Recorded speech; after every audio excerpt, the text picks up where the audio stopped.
Yeah, Rick, just tell me when you're ready. All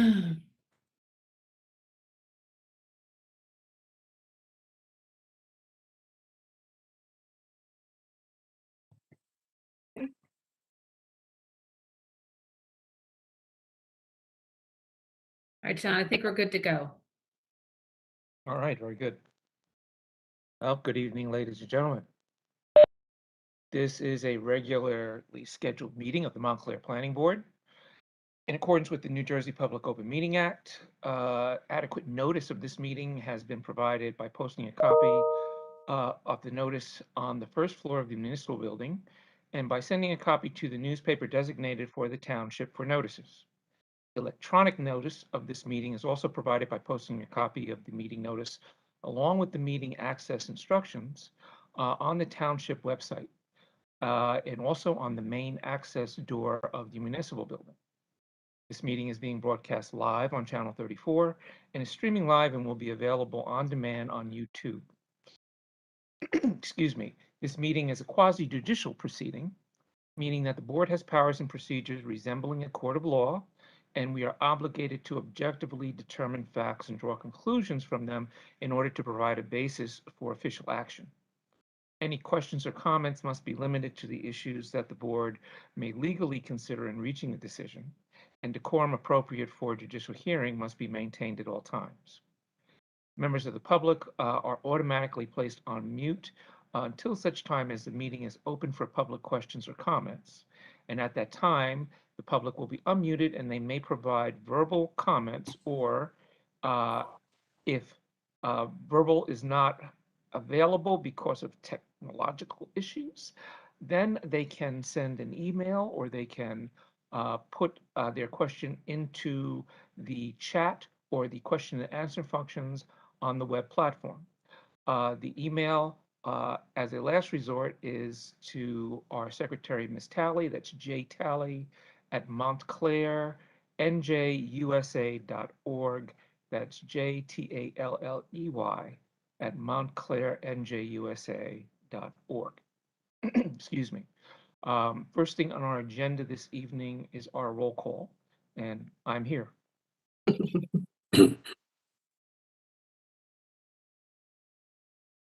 Okay, Vice Chair Brodock. I'm here. Mr. Cook is excused. Mr. Graham? Here. Mr. Ian Wally? Here. Ms. Lockman? Here. Mr. Pierre? I believe he's having difficulties connecting. Counselor Schlager is excused. Ms. Willis? I don't see her. Chair Wynn is here, and Mr. Jacobson. I'm here. We also have Arthur Neese, the board attorney. I am here. Marisa Tiberi. I am here. John Jar is here on behalf of Brightview Engineering, right? Here. And Mr. Giosa. Hi, Janice. Good evening. Okay. All right, we have our minutes from our January 10th meeting.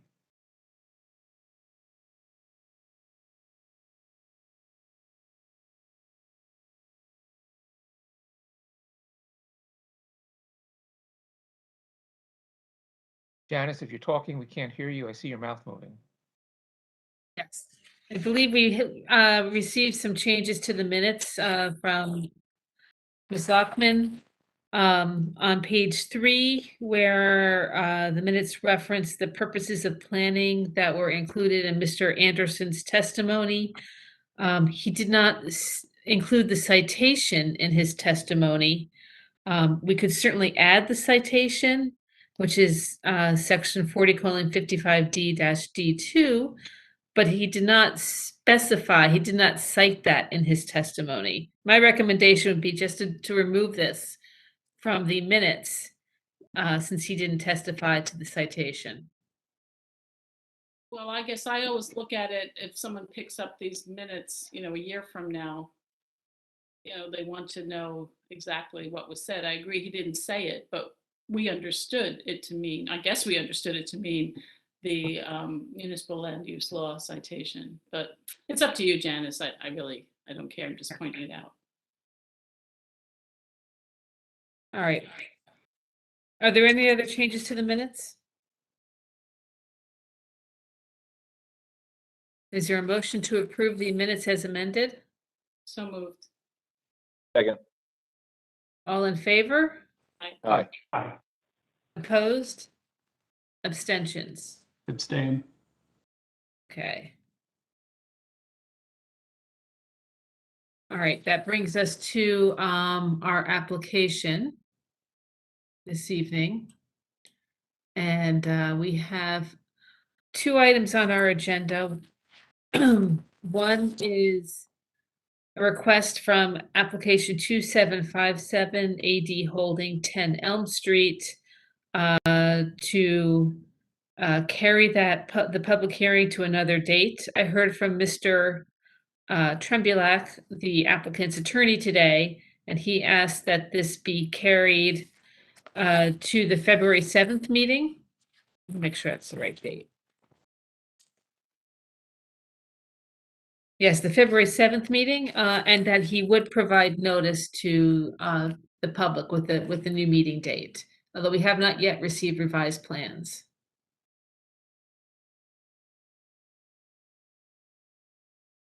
What did I just do?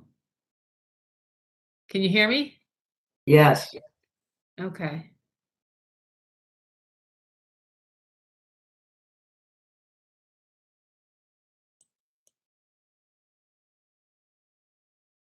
Just got something on my screen. Okay. So that hearing will be carried to February 7th.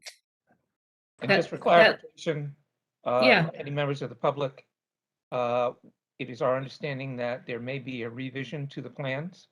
And that is the reason that was given for wanting the matter to be carried. You may recall at the last meeting that we had closed the testimony and had taken public comment. So, if there are members of the public who were in attendance and expecting this to conclude this evening, stay tuned for further developments on the revised date. So just a technical question, then if we have revised plans, then public comment will be reopened? Yes, revised plans mean revised testimony. Okay, thank you. Okay. So the next item on our agenda is the public hearing for application 2774, that's 103 Grove Street. And we do have Mr. Skolnick here, who's representing that applicant, and I will make him a panelist.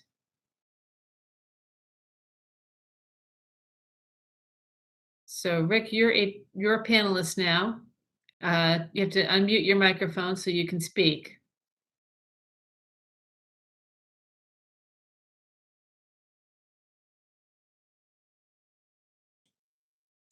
Can you hear me now? I can hear you. Yes. Excellent. I was nervous. Okay,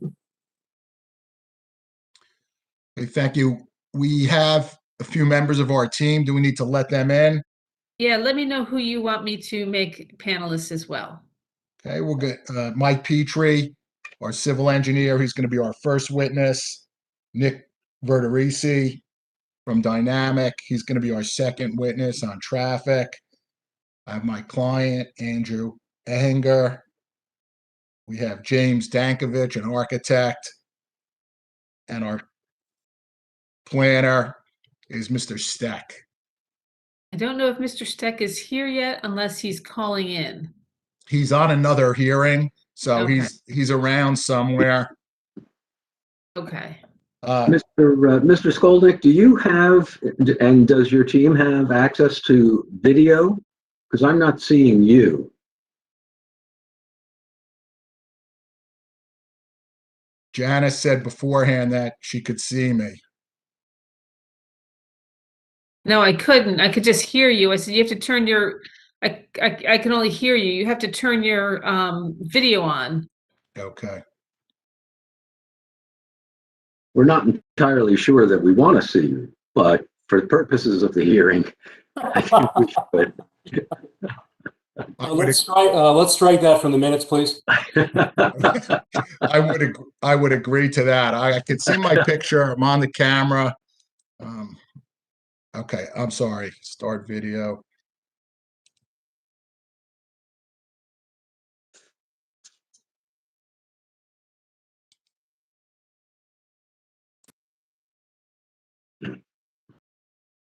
Oh, There I am. there you are.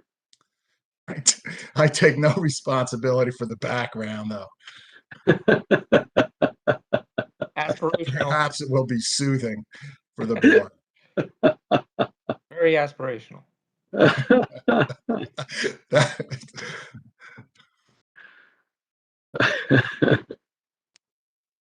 We'll go with that. All right, well, whenever you're ready. Okay, Richard Skolnick on behalf of the applicant, 103 Grove LLC. This entity is also the property owner. We have for you a site plan approval with C variances for a self-storage facility, approximately 82,600 square feet. The parcels identified on the tax maps is block 4205, lot 5, and we're in the C2 zone. In terms of our lineup, we'd like to get started right away with Mr. Petry, the civil engineer. As I mentioned, after that, we'll have some fairly brief testimony from Nick Verderese from Dynamic Traffic on circulation and the parking issues. We'll work our client in for a few minutes. He's just going to tell you a little bit about the company and the number of employees and the hours of operation. We have our project architect, James Dankovich, of course, to go over the elevations, and our planner, Mr. Steck. And we're going to attempt to move as quickly as we can and do as much as we can this evening.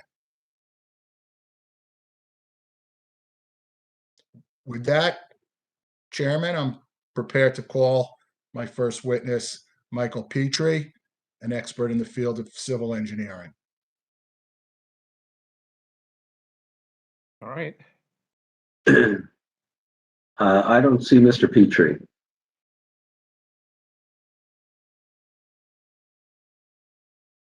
I'm going to talk so you can find me, Mr. Neese. Look at you, already with your hand up. You must have done this before, Mr. Petry. Once or twice. Sir, do you solemnly swear the testimony you're about to give will be the truth, the whole truth, and nothing but the truth? I do. Would you please state your full name and business affiliation for the record? J. Michael Petry, Petry. I'm a principal in the firm of Petry Engineering, located at 155 Passaic Avenue in Fairfield, New Jersey.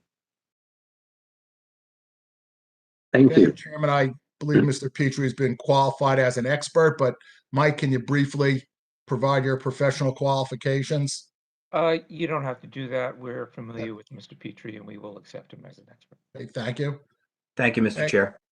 And, Okay. and just so that the record is clear, Mr. Petry, are you testifying tonight as an expert in what field? Or Civil field? engineering. Just engineering tonight? That's it.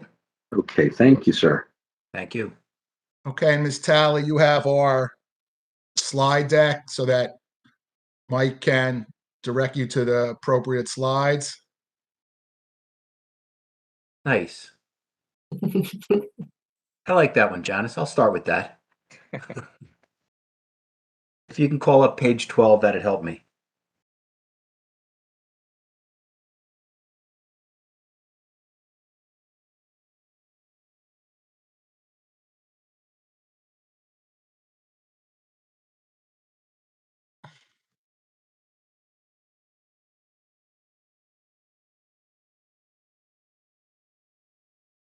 Sorry.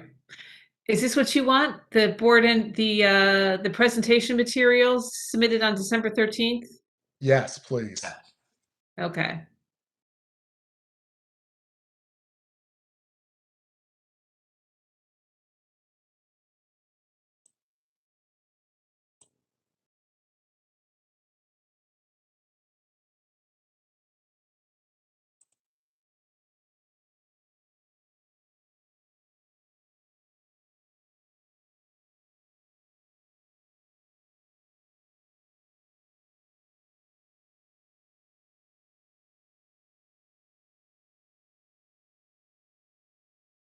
Okay, is that what you want?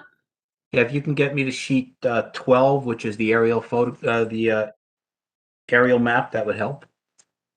Okay, Mr. Chairman and Mr. Neese, I've had a request from Mr. Delaney, who's representing the objector, to be unmuted, or I got and made a panelist. What is your suggestion? Well, from my vantage point, I guess Mr. Delaney may have to object to some things that are being put on as part of the direct testimony, and accordingly, he has the ability to do that quickly. So my suggestion would be that Mr. Delaney be made a panelist as well. Okay, I did it. Mr. Delaney, you're a panelist, so you can participate in the discussion. Does he have Mr. Delaney's video and audio? Is it working? We tested the audio earlier. Can you hear me? I can hear you. Can't see you, however. Okay, what do I need to do to start the video? We do that. Can you see me now? Yes. Very good. And the reason I thank you, by the way, Mr. Neese, is I would like to, at least before we continue, at least for the record, respectfully have all planning board members state for the record that they have no relationship to the Lindenberry law firm.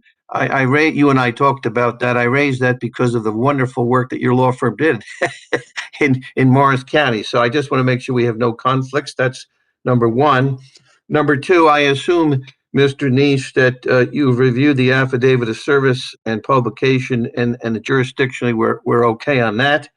And number three, I did enter an appearance by an email, and we have said for the record that if any board member would like to visit the site where my client, but for the record, my client owns 49 Claremont, they certainly are welcome to go to 49 Claremont, which is behind the property site in question. So I raise all of that before just as matters of housekeeping, Mr. Neese. I appreciate that. Mr. Delaney, can you put your screen down just a little? You're not really centered. There you are. Thank you. Can you also tell us what is 49 Claremont? Is that an individual house or? Thank you. That's owned. That's the Rail Link LLC. In layman's terms, that is the shopping center with the CVS. That property, which is in the rear of the 103 Grove Street. Thank you. Okay. Do you have anything else you need to add here, Mr. Delaney? No, just the issues I raised, that making sure jurisdictionally we're okay with the affidavit of service and publication. And again, for the record, any board member is welcome to visit my client's site, and also for purposes of any potential conflicts, that no board member has a relationship with my firm. Perhaps you might say the full name of your law firm. Thank you. It's Lindenberry, McCormick, Estabrook, and Cooper in Westfield and in Summit. And for the record, again, I represent the owner of 49 Claremont, which is Rail Link LLC, but it's the owner. Carrie Heller is the principal, one of the principals in the LLC owning 49 Claremont. I'm going to presume that because none of the board members has expressed any indication otherwise, that none of them has any potentially conflicting relationship with the Lindenberry law firm. So that's just the answer to your first inquiry. Thank you, Mr. Neese. I appreciate that. Sure. Okay, Mr. Petry, what you wanted page 12, you said, of this Please. presentation?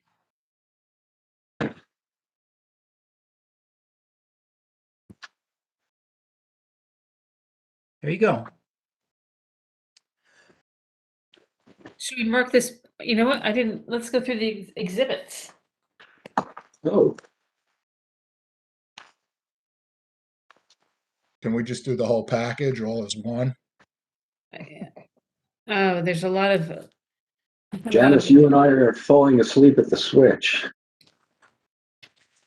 I'm already up to 22. So let me let me go through this, and then following the meeting, I'll email this to everybody tomorrow morning. A1 is the application, A2 is the certification of taxes paid, A3 is the certification of publication, A4 is the affidavit of service, A5 is the 12-page set of engineering drawings prepared by Petry, revised November 22nd, 2021.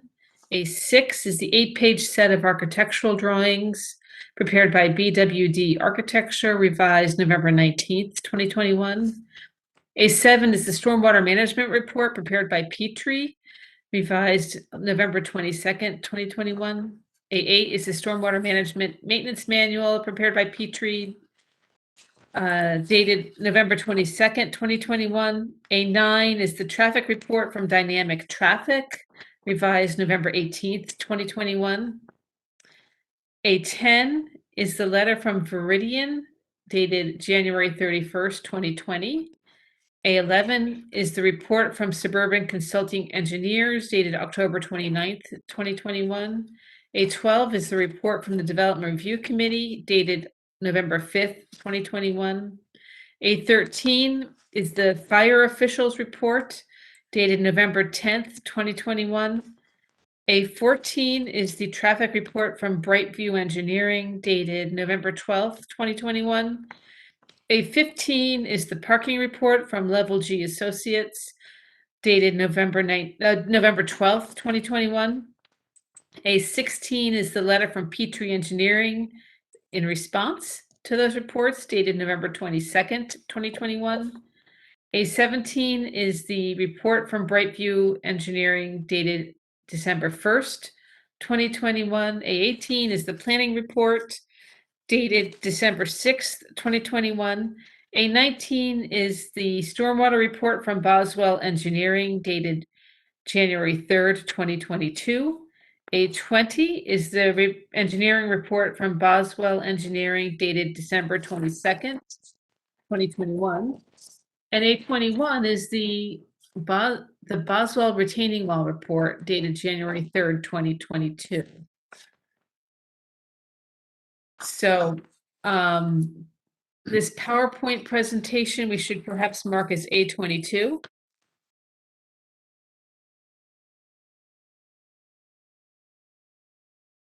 Ms. Talley, you mentioned a Veridian report. Was that one that was on our website? I would have to double check. Okay, that one just doesn't ring a bell to me. Yeah. Yeah, it's a fairly large report. If you wanted, I can double check at a later date. Okay, thank you.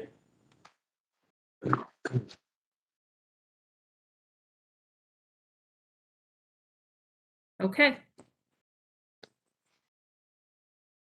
Okay, looking at sheet 12 in the presentation slide deck, the aerial map that is on the board, our figure 1, is a reproduction in essence of the documents that are contained on our title sheet. So the PQ located in the center of that is the triangularly shaped parcel that is the parcel, that's A11. The Yeah. triangularly shaped parcel that is our property. The property that is hatched and located just above that on the board, that is that's 105 Grove. That's Bob Silver's project. I had the opportunity to work on that when that was out. And the hatched area just to the other side of the property in question is the railroad right-of-way. That's New Jersey Transit right-of-way. Diagonally across the top of that is Grove Street. That's the street that provides access to this property. You'll note from the designation of the property itself that we actually don't have frontage on Grove Street. This property is landlocked and is accessed through an easement across 105 Grove. Generally, the entire area pitches from the upper left-hand corner of this diagram to the lower right-hand corner of this diagram. So we are coming down the mountain from upper left to lower right. And so This property actually sits below Grove Street. It is designated as Lot 5 in Block 4205. And if we can go to maybe page 13, that's going to help us a little bit more. And this is a portion of the survey. So what you'll see in this diagram is that our property, the roughly triangularly shaped property, is outlined in red. I don't know why that happened. There we go. And the property that's outlined in the light blue above that, that is Mr. Silver's property. You can see that his parking literally abuts our westerly property line. And the Grove Street is on the northerly side. We actually have access through an easement through Mr. Silver's property and a secondary easement that runs through the New Jersey Transit property. The transit property does go all the way out to Grove Street. Sorry. I'm sorry about that. Didn't realize that okay. would pop up. So this property is located on what we'll call the easterly side of Grove Street, approximately 250 feet south of Walnut Street. It is immediately abutting the railroad tracks. The property has no frontage on Grove, as I indicated. The easement that it runs through on 105 Grove is shown there in red. There is a secondary easement through the New Jersey Transit property. Our property is roughly triangular in shape, with the exception of the jog as it abuts Mr. Silver's property to the north. The property contains a total of 32,584 square feet, and the site itself is currently unoccupied and has the remains of the previous uses. Historically, an oil company has been on this site. There were several buildings. Those buildings were located along the easterly property, which is property line, which is the right side of this this display, and those buildings abutted the adjacent shopping center property with the CVS in it that Mr. Delaney is representing this evening. The site itself has areas that are covered in pavement, some areas that are concrete slabs, a great deal of gravel. From a stormwater perspective, there are a couple of old dry wells on the property, most of which are non-functional at this point. And as I indicated, this site, like the surrounding area, slopes from Grove down into the property towards the easterly boundary line. There is a berm along that easterly boundary line, as well as a screen wall that sits on the property line. That screen wall sticks up above the grade on both sides of the property line, so we see it on our side, and Mr. Heller would see it on his side. And as such, the storm drainage runoff from this property does not go directly to the CVS site. It actually discharges what overflows the existing systems, discharges to both the railroad tracks and to Mr. Silver's property. And I think collectively that may all end up going to the CVS site just by virtue of gravity and the nature of the grades in the area. Looking at the next sheet in the deck, which is our layout sheet, it's also in your set.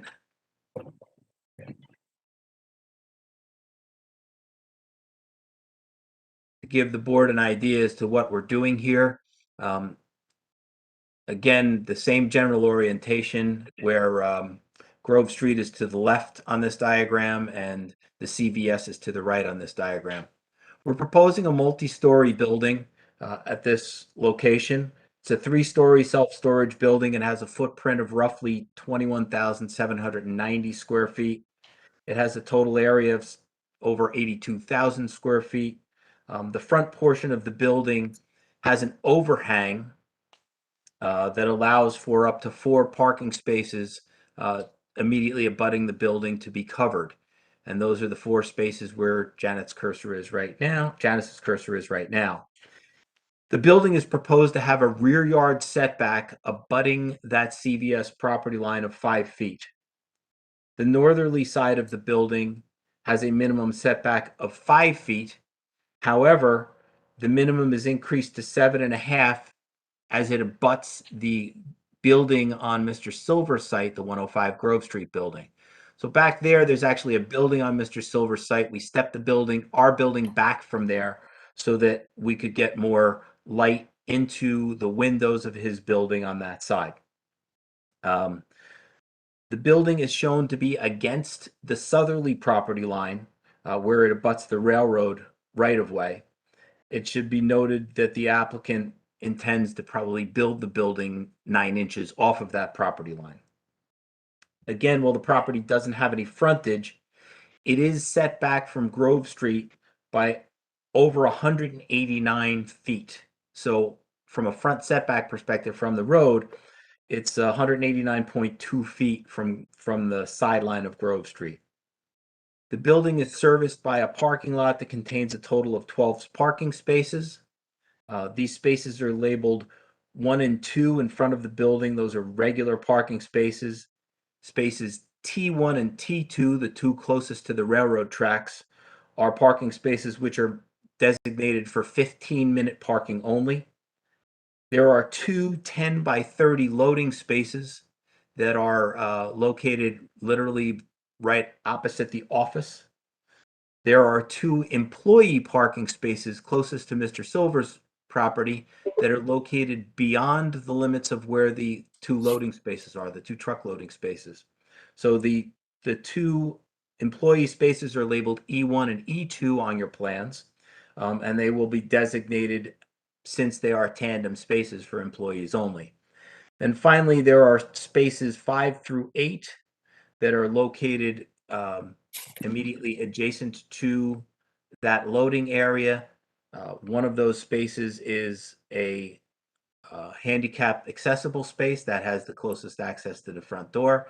And a second space located immediately adjacent to that is labeled EV on the plans. That's an electric vehicle space, so that we have the ability to charge electric cars. Based upon the current regulations in the state of New Jersey, that parking space counts as 2 spaces towards our requirement.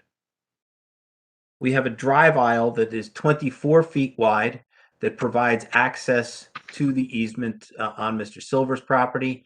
This is a common driveway, so that that driveway does have a 0-foot setback to the 105 Grove Street property. And that's a variance, Mike, That is a variance. on that. Any way to avoid that?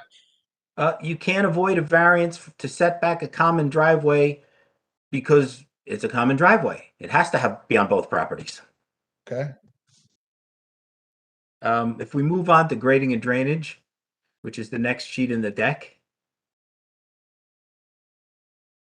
For the record, this should be page 15 in the deck.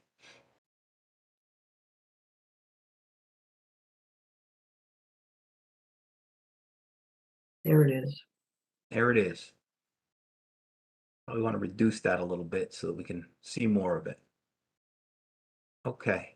My computer is a little slow. That's okay. So the first thing that you'll note on this drawing, obviously, is the arrangement is similar to the previous documents that you've seen. There is a large list of numbers on the left side of this plan, and they correspond with all of those little squares that are working their way around the building. This is how Montclair defines building height. We have to evaluate the building in both the existing and the proposed condition at 10-foot intervals around the building. So we've done that in this instance to establish an average grade. What we're required to do by your ordinance is to take the most restrictive of the two Sorry about that. numbers,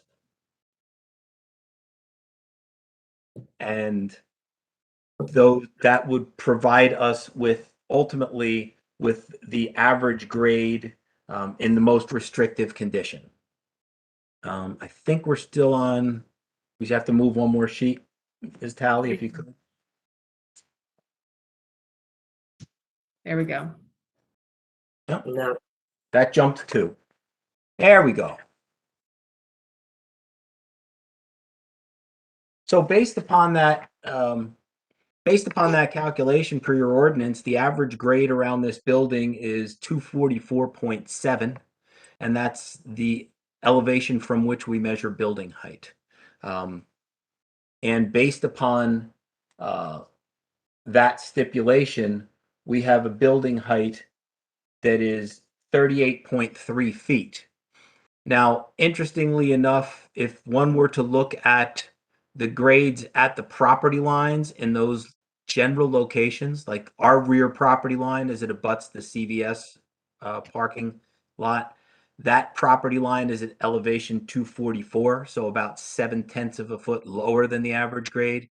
The average grade along the railroad, again, that is about that same 243, 244 elevation. The average grade along Mr. Silver's property, where our building abuts Mr. Silver's property, again, about that same elevation. Why? Because the back of this property is pretty freaking flat. It's so flat that, water will frequently pond in this location and perk into the ground at this location. So that's why this whole site is set up with dry wells, because quite frankly, that's how this property works. If it fills up to an elevation, it spills over into the adjacent properties. That's what happens today. So our proposed building is going to be served by new utility connections for water, gas, both of which will connect out to Grove. Our sanitary from this building will be pumped out to Grove because, quite frankly, we are, as I said, below Grove. In terms of drainage, the existing property is heavily impervious, and there's really no, other than the existing dry wells that appear to have failed, there are no on-site drainage improvements.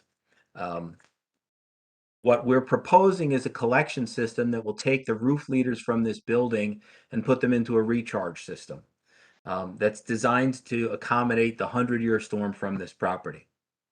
This is accomplished through a total of 330 linear feet of 48-inch perforated pipe surrounded by clean crushed stone. In essence, it mimics the existing condition. We've included a mechanical water quality device to provide some level of pretreatment for the parking lot drainage, and the roof leaders are connected separately. They don't require pretreatment.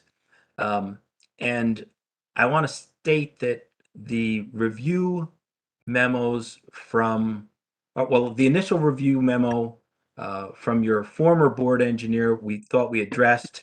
Your new board engineer has come up with some additional comments, and what they're looking for us to do is find a way to maybe do a better pre-treatment for the water that's coming off the pavement, and B, come up with an overflow system. And what we've done, one of the other things they asked us to do was to take additional percolation tests within the basin itself, the proposed basin area. We were able to get the geotechnical engineer back out and have the permeability tests done within the basin. There are 3 additional permeability tests. We had used a percolation rate of 8 and halved it to 4 per the New Jersey standards. That test pit was located slightly outside of the proposed basin. The 3 new test pits located within the proposed basin range up to greater than 20 inches per hour. So we know that our design that we submitted is conservative because we're getting rates that are even higher than what we utilized. We're challenged because we're trying to find a way to get an overflow from this. Now we know that we can get an overflow by pumping up to the Grove Street system. We're actually having the surveyor do additional storm drainage investigation down Grove Street to see if there is if the trunk main, which runs in the pavement in Grove, is maybe deeper than the catch basins along the side, and that usually happens. So we're hoping that we can be able to get there by gravity, and that would, I think, solve problems for a lot of people. I mean, first of all, it would solve a problem for us because we would have a positive discharge. Second of all, it would solve the concern of your board engineer, Boswell Engineering, who did a very thorough job. We think we can accommodate that by this system. And third, it would alleviate any of the overflow from this site ending up on Mr. Heller's property to the rear of us. If we can't get out to Grove, we may investigate an option that would take us through the railroad right of way. But anything with the railroad is always difficult. So we think we have a reasonable solution to get an overflow out to Grove. We're waiting for a little bit more information before we design that, but we think that we can accommodate the needs of both your board engineer and I believe satisfy one of Mr. Heller's concerns. Moving on to lighting, and that would be the next sheet in the deck. For the record, this is page 16 in the deck. The proposed parking lot is going to be serviced by 3 pole-mounted fixtures. I'm going to wait for that to load.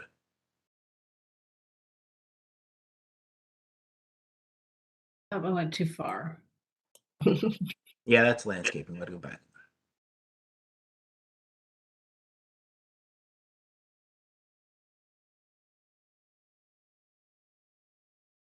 There we go. Mike, while we're waiting, There we go.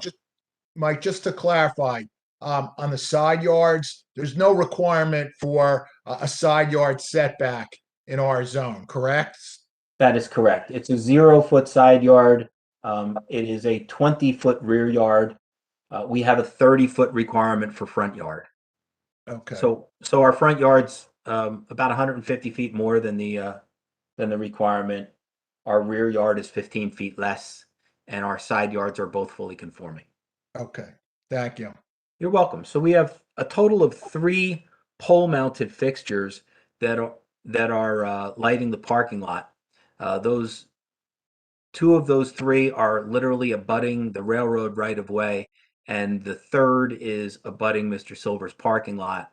Those are supplemented by 1 building-mounted fixture closest that services the parking lot closest to Mr. Silver's parking lot, and there are 2 fixtures underneath the canopy that also light those short-term spaces and the 2 spaces that are for loading by regular cars.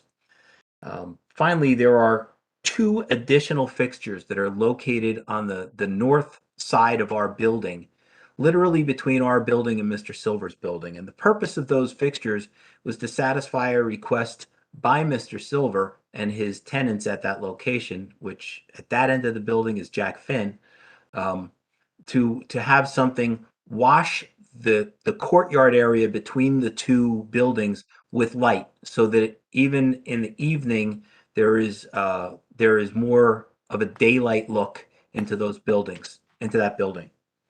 So that is the intention of those, and I mention that because those 2 fixtures spill across the property line, and the spillage requires a variance in accordance with your ordinance.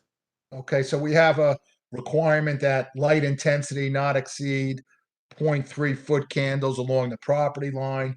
We're proposing 6.0, but that's at the request of the neighbor. That is correct. Okay. So for the record, the 3 pole-mounted fixtures are 65-watt LED shoebox fixtures. They're mounted 15 feet high, so we kept these fixtures relatively low because we don't need a great deal of throw because the site is such an odd shape.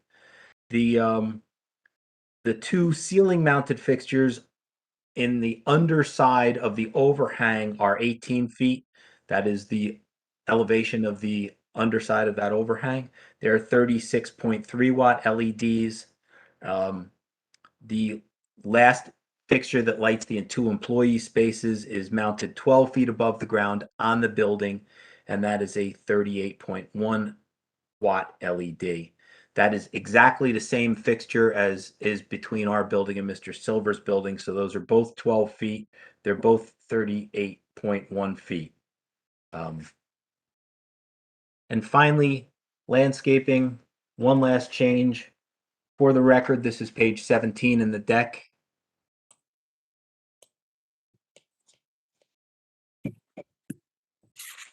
Okay.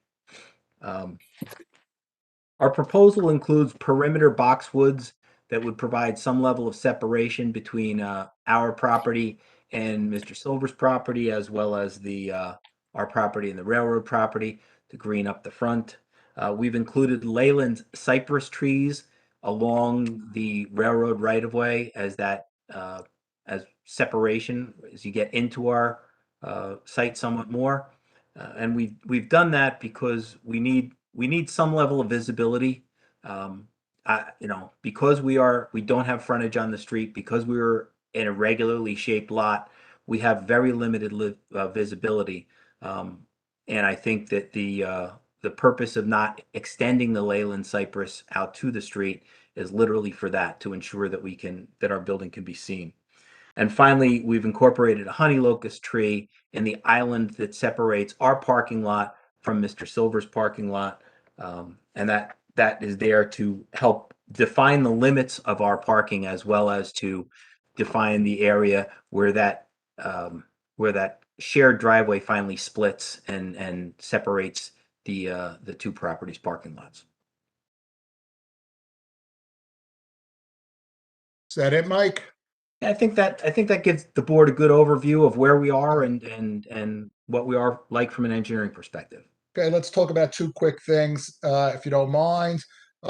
We added in our notice relief from that part of the municipal land use law that says a building has to abut a street.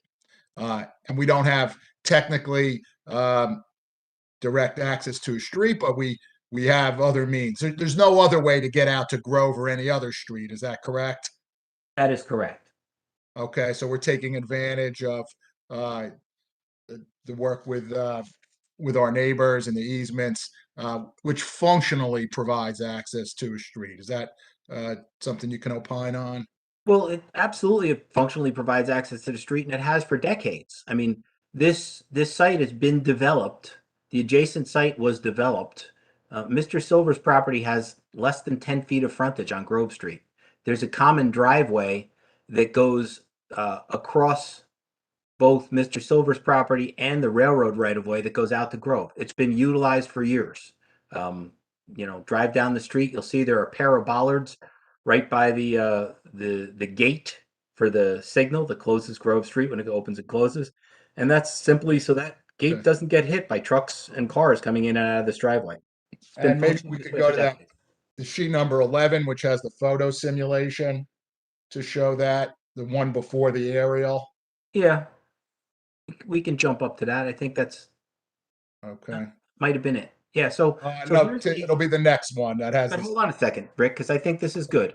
Okay. Janice, this is the existing site. This is the existing entrance, and there's our proposed building. So what you can see is, with or without it, the driveway between the yellow bollard on the left side by the sign and the gray bollards on the right side that protect the mast arm of the signals, that's the functioning driveway. Mr. Silver owns about 10 feet of that driveway. The rest of it is on New Jersey Transit property, and it's functioned this way through easements for decades. Okay, so there's really no change that's proposed in practical functioning.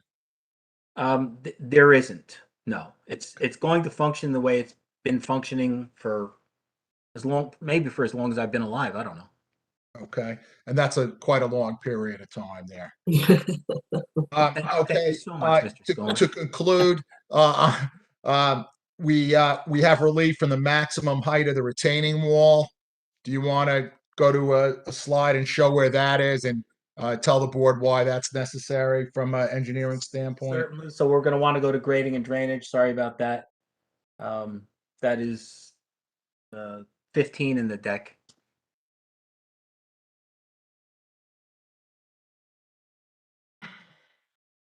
There we go. So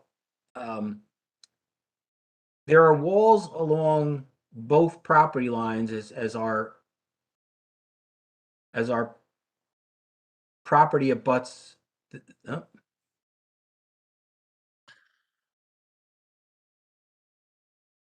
Hang there. No, go up one.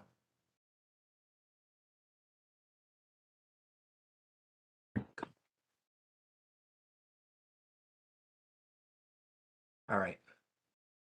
So the walls that abut Mr. Silver's property are fully conforming. The area where we need a variance is the wall that abuts the railroad right-of-way, literally as it hits our building. So right in that corner, that wall is 6.5 feet high.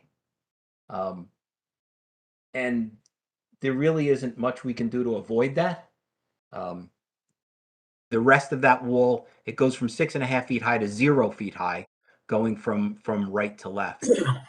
So at that corner, there's not a lot we can do. But we're a 6.5 foot high wall there. Okay, and it's just driven by the topography of the site and the proposed structure? Yes, there actually happens to be like a little high point there on the transit property, and that's what we're stuck with. Okay, is there any other area where we don't meet that maximum? No, the balance of the wall meets the 6 foot maximum. Okay. Okay, Chairman, I think that concludes with Mr. Petry. You have questions from the board? I have a, Mr. Petry, the easement, the first slide that you put up, it had some colors. And that's the clearest look at the easements. Could we just see that? Is that, That'd be page 13 in the deck. yeah, it's the very first slide, I think. I think I referred to an aerial first, but I think the Okay, one well, talking plan, about- whatever comes closest to a survey. Yep. Is That's better. it. There we go. Okay, so the easement is what? The blue and the red? Okay, so the common driveway Uh-huh. is actually shown here in yellow. Common And driveway. Okay, but what about let's stay with the easements for now. What Yep. the common the common driveway, what's in yellow, that's kind of a mutual that's an agreement between Mr. Silva's property and the owner of this property? that is correct. Okay. And then you both need a couple of triangles, I guess, right? Or this four-sided thing down here and then Yep. okay. Actually, we probably need the little triangle, but from a practical perspective, the blue rhombus is something that has been utilized for many years. Do you have an easement over that? Huh? Do you have an easement over the blue parallelogram? That is, I don't know what the status of that is. I believe that has been negotiated with New Jersey Transit. I don't know if it's signed. Okay, well, you represented that in that width of the draw. Okay, so the easement that you have rights to is not quite as wide as what you showed on that picture, right? So It's not quite as wide as the driveway is today. okay. So what's the red? What's the triangle in the middle? Who owns that? Is that that's an easement that is provable? Yes. And that's from transit. From transit to, I'll say 103 Grove. Okay, so as it stands now, legally, what do you have access to on Grove? We have about 20 feet of access on Grove. Okay, and how wide was the picture that you had? It was probably about 28 feet or 30 feet. Okay, and then the triangle there, is that in perpetuity? It is. Okay, And then what are you negotiating for with the blue four-sided piece? I think all I can tell you is our part of it. And what we did is prepare the diagram of where the existing driveway sits today to show to New Jersey Transit, and so that New Jersey Transit had the opportunity to see that it had historically been utilized.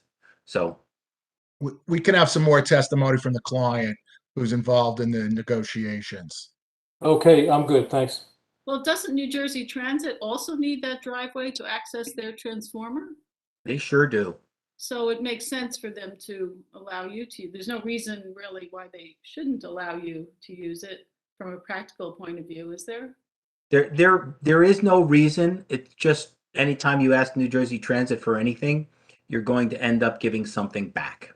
I understand that, but from a practical point of view, they use that easement and it looks like it could be used by you with no difficulty. Absolutely. Everybody's been using it for years, and that's just the way it is. I mean, there'd be no reason for New Jersey Transit to close up that space and not make it accessible because they need it as well. That is correct. Okay, thank you. You're welcome. Mr. Skolnick, do you have signed agreements with the neighbors for these easements? It's not clear to me whether you actually have them with NJT and or Mr. Silver. Yes, the one with NJT is part of the file. We provided that in a transmittal from Mr. Petry. And the one that is signed by Mr. Silver, we submitted earlier today. It had been negotiated for a while. We were waiting for clearance from the bank, and Mr. Silver has signed it, and Janice has that. And I don't know that we're going to finish tonight, so we can mark that as the next meeting. But she has that document signed by Mr. Silver. So in toto, to getting to Mr. Ian Wally's question, in toto, there are what, 3 agreements for these easements? There's 2 current agreements, and they total, if Mike could tell me, I think just 20 feet, which is the requirement. Is that right, Mike? That is correct. So we have, it's something like 19 feet, 11 inches, something to that effect, Mike. Yes. If you take the 2 that are existing right now, that's on the screen, the aqua blue and the first triangle. And then the trapezoid is still subject to further negotiation. We're hopeful to clean it up with transit. So we're here today with signed documents for something like an inch less than required. There's historical use, obviously, you can see from the pictures. And we're trying to get even more. That's the trapezoid purplish color. I would just point out that New Jersey Transit is not known for giving an inch, Mr.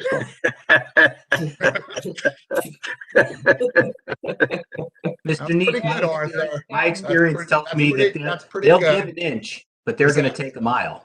Is that a municipal land use law joke? And That just was a the point of former director of the clarification. Division of Law who used to represent them. I'm not going to allow, too much mud throwing at my former client.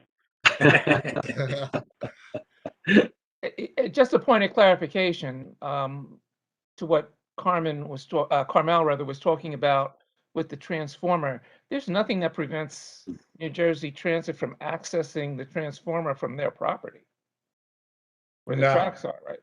They No, don't need that driveway. They just go around from the other side, right? no. If No, it's on a slope, isn't it? I mean, my recollection is that the transformer on the right. It's not side that of much the- of a slope. no, the if big slope. Janice, if you would turn to the second to last sheet, Mr. Steck prepared a document that may be a little helpful with a Yeah, picture. can you? Yeah, I mean, where's the transformer? Right. This is Transformer's gonna, right there, right? Chairman, this is gonna help. If we go to the second to last slide. Can we go to the picture? Can we go to the Yes. photograph, please? Chairman, Can we go to the photograph, Mr. Slotnick? this is a We get- photograph. It's a photograph with the information laid on top of it, so you can see it clearly. I would like to see a copy. Yeah, I want to see that photograph. All right. Yeah, Thank you. yeah. So The second to, it's on the that second, photograph right there, I don't see anything that's blocking that transformer on the right-hand side. Now, you're telling me that they can't get to that transformer from the other side? Mr. Wynn, are you suggesting that they drive on the tracks to get to it? You Or- can drive on the tracks, you can drive down the middle of the tracks, you can walk across the tracks. You know, Well, those tracks, I'm just saying, you're acting like you're acting like this is like the Grand Canyon here. You know, and that the you know, and I just don't see where if they go over their property, they don't need the driveway. they've utilized the driveway to I park know on. what they've utilized. I'm just saying as a point of clarification for what they need. That's They- all. Okay, That's all. point taken. Are there any other questions from the board? Yeah, I've got a couple. Mr. Petry, when we talk about lighting, it looked like from the plans that 0.3 was the minimum of the parking that you're providing, and I guess I recall that 0.5 was our ordinance minimum. Is that accurate? We're gonna go back to that sheet for a hot second. Because it's small, I'm gonna look at my sheet. What sheet number is that again? 16? That is page 16 in the deck. I'm working on it. Okay. Oh, there we go. Okay. So if we get, all right. So you see, looking where the employee spaces are located, just to the left of that, there's a hatched area, and that hatched area has less than 5/10 of a foot candle. What is that hatched area used for? Well, it's for access, really. I mean, a pedestrian could access the car utilizing that area. But Well, shouldn't the that be parking- illuminated if that's where the pedestrians are going to be walking? Well, if one were getting out of that employee parking space or getting to that employee parking space, on the driver's side, if they pulled head in, they would be in that hatched area. And that hatched area is less than a half a foot candle. The balance of the parking lot is greater than a half a foot candle in every instance. And in this lighting diagram, we have taken nothing into account from the lights that are on Mr. Silver's property and any spillage they may have onto our parking lot, since his parking lot is literally immediately abutting this. Was there some way you can provide a half a foot candle in an area where a pedestrian would walk, whether it's from Mr. Silver's property or with this development? We could certainly look at it. If you look, and you'd have to go in really close, but there's an island that caps the end of Mr. Silver's parking that's literally right opposite where our jog is, and there's a light in that area. There's a light fixture right there, and my intuition tells me as an engineer that any light from that is going to make up the difference from the light fixtures that we have. Now, could I increase the wattage on the building mounted fixture or increase the mounting height on that building mounted fixture? Could probably do either one of those things, and it would increase the light level at that location. But the pedestrians that we're talking about are simply the employees that are leaving at the end of the night. Mr. Petry, I'm pretty sure that when Mr. Silver developed his property and came to the board for site plan approval, we required that the lighting be shielded from the adjacent property. I mean, which is standard protocol. So I don't know how much spillover you'll get from this light to the subject property because it was. Yeah, I don't think we need a lot. That's my point. You know, standard spillover less than 3/10 of a foot candle. Well, if we had 3/10 of a foot candle, we'd have 6/10 of a foot candle in our parking lot. So we're not looking for a lot of spillover. We're just looking for a little. So, Mr. Petry, we can stipulate we can resolve that issue, right? Yeah, we can certainly, from an engineering perspective, we can certainly resolve that issue. Okay, I think that helps settle it. There was a discussion of tree removal. How many trees are being removed? I don't recall any trees being removed. Well, No, it seems, I take that back. There The are plan shows a three. couple along the common property line. I count 1, 2, 3, and one in the rear corner is 4. There are 4 trees proposed to be removed. and will you be replanting those? Well, we have the 2, 4, 6. We have the 6 Leyland cypress, and we have the 1 honey locust. So we're proposing 7 new trees. So the existing trees, are they more like a shade tree, or what are the sizes of those trees? I'm gonna struggle with that question because I'm trying to read off of a plan that the one in the back corner looks to be 16 inches, and the 3 that are common with Mr. Silver's property line, I just can't read the caliper of those trees. I'd have to look at a clean survey. Yeah, we'll try to get that information to you. Okay. And then could you talk, Mr. Petry, a little bit about snow removal? Yes, we do have some island space along the northerly side of the property. All of our parking is set back 4 feet, so we do have 4 feet there. We do also have a island that separates as I mentioned, the island that separates our driveway, where the driveway split our driveway from Mr. Silver's driveway. So we have the ability to store snow for the smaller storms, but in larger storms, it's going to have to be carted out.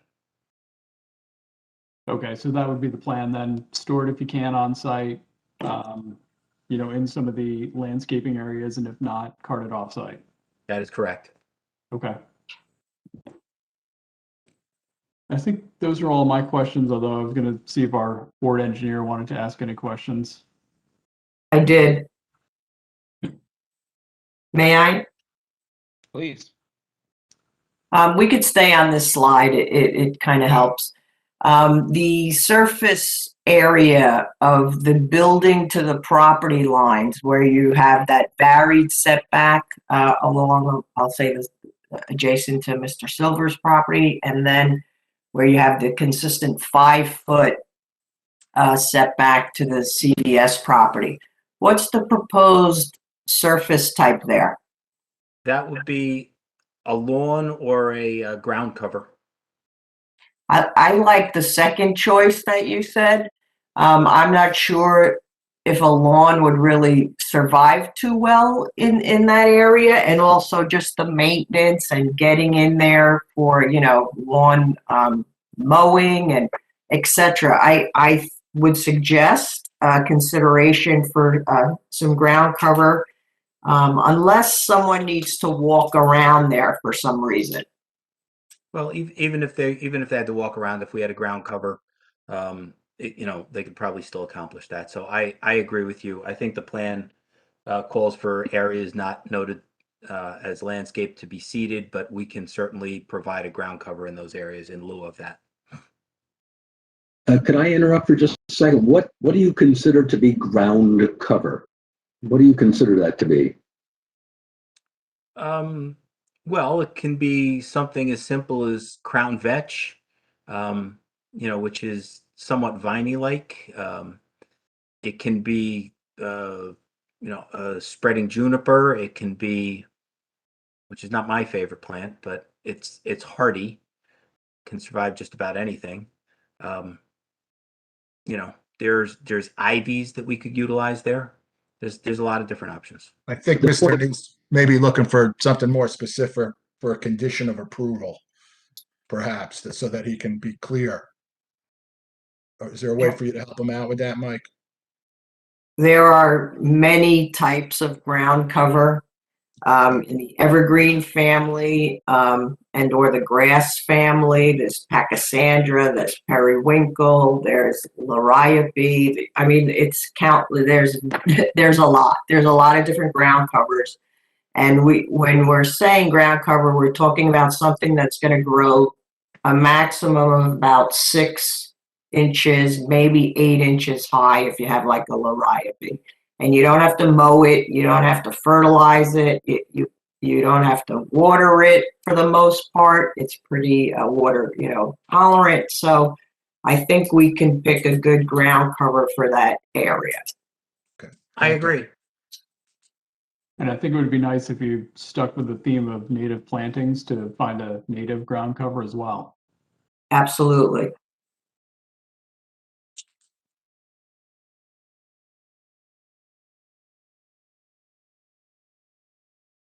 Mr. Petry, where are the trees going to be replanted? As I indicated, there are Leyland cypress trees that go along the common property line between our parcel and the railroad parcel. And there's a honey locust. Oh, they're there. I see them. Okay. And then there's a honey locust tree that separates our driveway from Mr. Silver's driveway.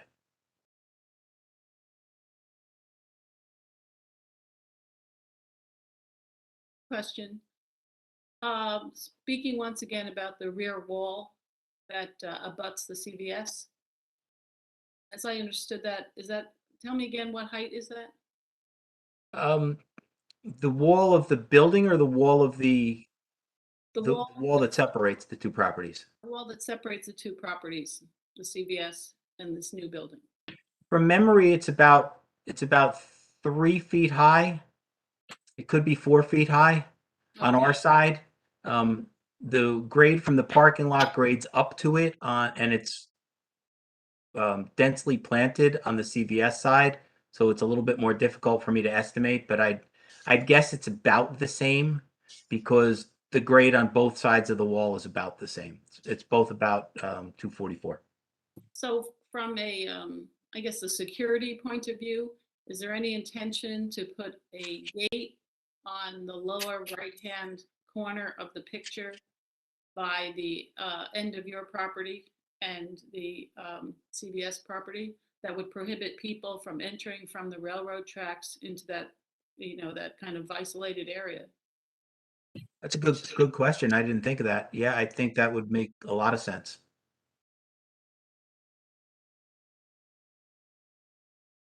And Who owns that wall? I can't tell you that answer. My guess is that wall was probably built as part of our property's development because it's an old brick wall. And the CVS property was developed, well after that. I mean, I don't know what it was before it was the Acme. That's as far back as I can remember. And just one more question about the wall. Is it in decent condition?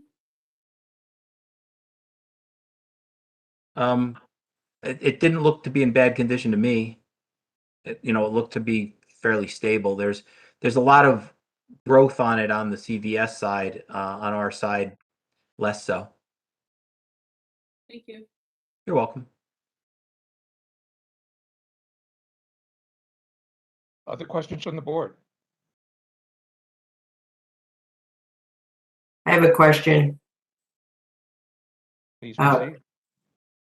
Sorry, but back to the lighting plan. One up. Oh.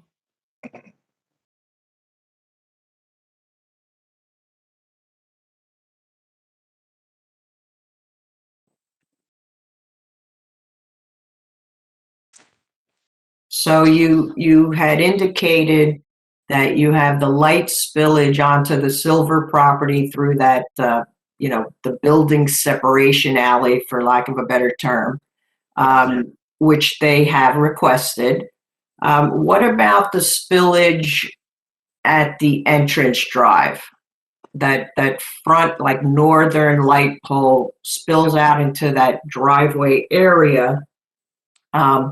What are the levels there, and would the board like to see that? Because Well- that spillage over the property line as well. Well, that spillage is onto the common driveway that's servicing our property and Mr. Silver's property. Right. So, from my perspective, that makes a lot of sense, because it means that everybody gets a safer entrance into this project site and the other project site. Well, I guess we would ask if the board is in agreement with that, since the ordinance is for, certain level of foot candle spillage over property lines. Yes, so that is a variance, yes. Again, just like the driveway extending over the property line is a variance, it's the lighting is a variance as well. We sort of have a little unique condition here, you would say, right, Mike, with the Well, common certainly. I mean, driveway first getting of out all- the grove.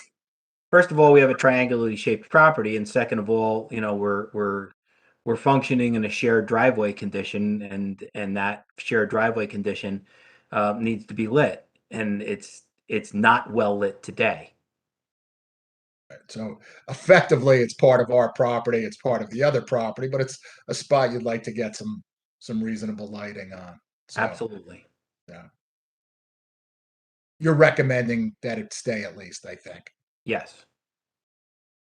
And I think that's good support for that request. And so is it your testimony that none of this lighting would affect any residential homes in the area? Because there's no residential homes that directly abut your property. That is correct. It's all commercial properties and the transit right of way. Right. And there's commercial properties across the street where you have a dentist's office or something, right? That is correct. And again, these are shoebox filters that are mounted 15 feet high. So for parking lot lights, these are very low mounting heights. Okay, thank you. You're welcome. Other questions from the board? Oh, just, back to, this is Tony, just back to the wall. You're going to be excavating pretty close to that wall that abuts the CVS. I'm wondering if you should just put a new one in. It seems like to preserve, I'm not sure how you're going to finesse that. The wall's about how high back there? I'd say the wall's about 4 feet high. Yeah, so you're going to be digging really, really close to it. So I just was wondering. We have our head of construction on, and could we come back to that issue? And Oh, yeah, no problem. Just, the guys who are going to actually build it are listening and on the call, so we can. The only problem with that, Tony, is that wall is covered, as they've said, with mature growth. So if you take well, but that's not, my question was just how, the objective is to preserve it. My question is that it can be easy to do? That's all. Yeah, I just would not want to see a lot of mature plantings be taken away, but I see your point. We'll get back to you on at least what the current plan is, and we can talk about whether you want to save it or construct it and so on. And let's see what the plan is. While we're talking about the wall, how close is the building coming to the wall? The wall runs along the property line. The building's 5 feet off of the property line. And you're looking for a variance for that 5 feet, right? That is correct. Because it should be 15 feet, right? 20 feet. 20 feet. 20 feet. I think it needs to be 20 feet, Mr. Nguyen. Should be an additional 15 feet. Why is it going so close to the property line? Well, that's probably a better question for the architect. I mean, this is the Okay. building that we Fair set. enough. I was holding it for the architect, but since we're talking about it, I just figured, well, why don't I throw it out there now and see if there's an engineering reason why. There's not an engineering reason why. Okay. Any other questions from the board? All right, are there questions from the public of this witness regarding what has been testified about this evening so far? Mr. Chair, I don't know what your protocol is, and I'll defer to you and your lawyer. I don't know whether I go first or the public goes first. I'm I don't sorry. You care. know what? Honestly, I forgot all about you. But actually, I will let you go first. I tried to forget about him, but it didn't work. Mr. Chair, you did not forget about me because your last question was the one that really bothered me. Why so close to the property line? 5 feet. And I looked to the engineer. Logistically, we see a lot of brown here. Is there any way you can make that space bigger than 5 feet to maybe 10 or 15 feet, Mr. Engineer? Mr. Attorney, I'm an engineer. I can make dimension anything I wanted to make it. We could design it at any size building we wanted. Very good. And were you told to design it this way, or did you come up with it independently? There was a collaboration between our office and the architect's office and the owners. And did you suggest that they might want to consider moving it instead of being a 5-foot separation, maybe a 10 or 15 foot separation? I didn't, because the building on the adjacent property is literally right on the property line, I believe. But didn't you testify that there's a lot of water that leaves and the grade goes down to the CVS property? So water goes from your client's property to my client's property? Indirectly, it does, yes. And it sounded like you still have a little cleanup to do in terms of possibly pumping the water off the site? Well, that's one of the options, yes. So is it fair to say that you'll be coming back with a different proposal to deal with the water issue? No, I wouldn't say that it's a different proposal. I would say that it may be modified. What the review engineer has asked for is for us to provide an overflow from our system. So one of the options that I indicated was that the overflow may be able to go to Grove Street. So I'm hearing that you're going to come back with a modification and you'll be testifying to that at the next meeting? Perhaps. Okay. And because obviously we're very concerned about the water that presently goes onto the CVS property. In terms of the view, strike that, did you go and view the CVS property when you did your plans? Yes, I did. And what will, in layman's terms, what will my client from the CVS site be looking at? A 40-foot building straight up? He'll be looking at the back of a new structure. It is, according to where you are standing on the site, if you're standing on the property line, it's going to be almost exactly what our plans call for. What I say, the building is 38.3 feet. If you're standing on the property line, it's going to look like 39 feet.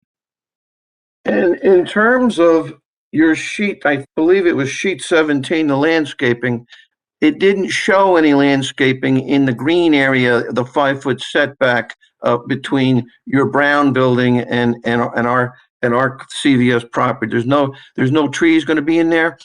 That is correct. And if you cut back the variance from 5 foot to, let's say, 10 or 15 foot, you'd be able to put trees in there, couldn't you? Well, trees would be difficult. You don't plant trees within 10 feet of a building, because the canopy of that tree would encroach onto the building and cause problems with the building. But you could certainly plant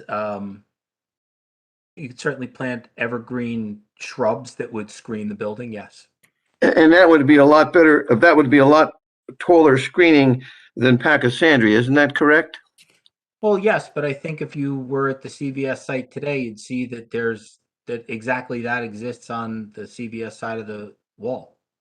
Okay. And in picking up on what the chair said, there sounded like and Mr. Neese, it sounded like there's going to be a little more cleanup work dealing with the easements with New Jersey Transit.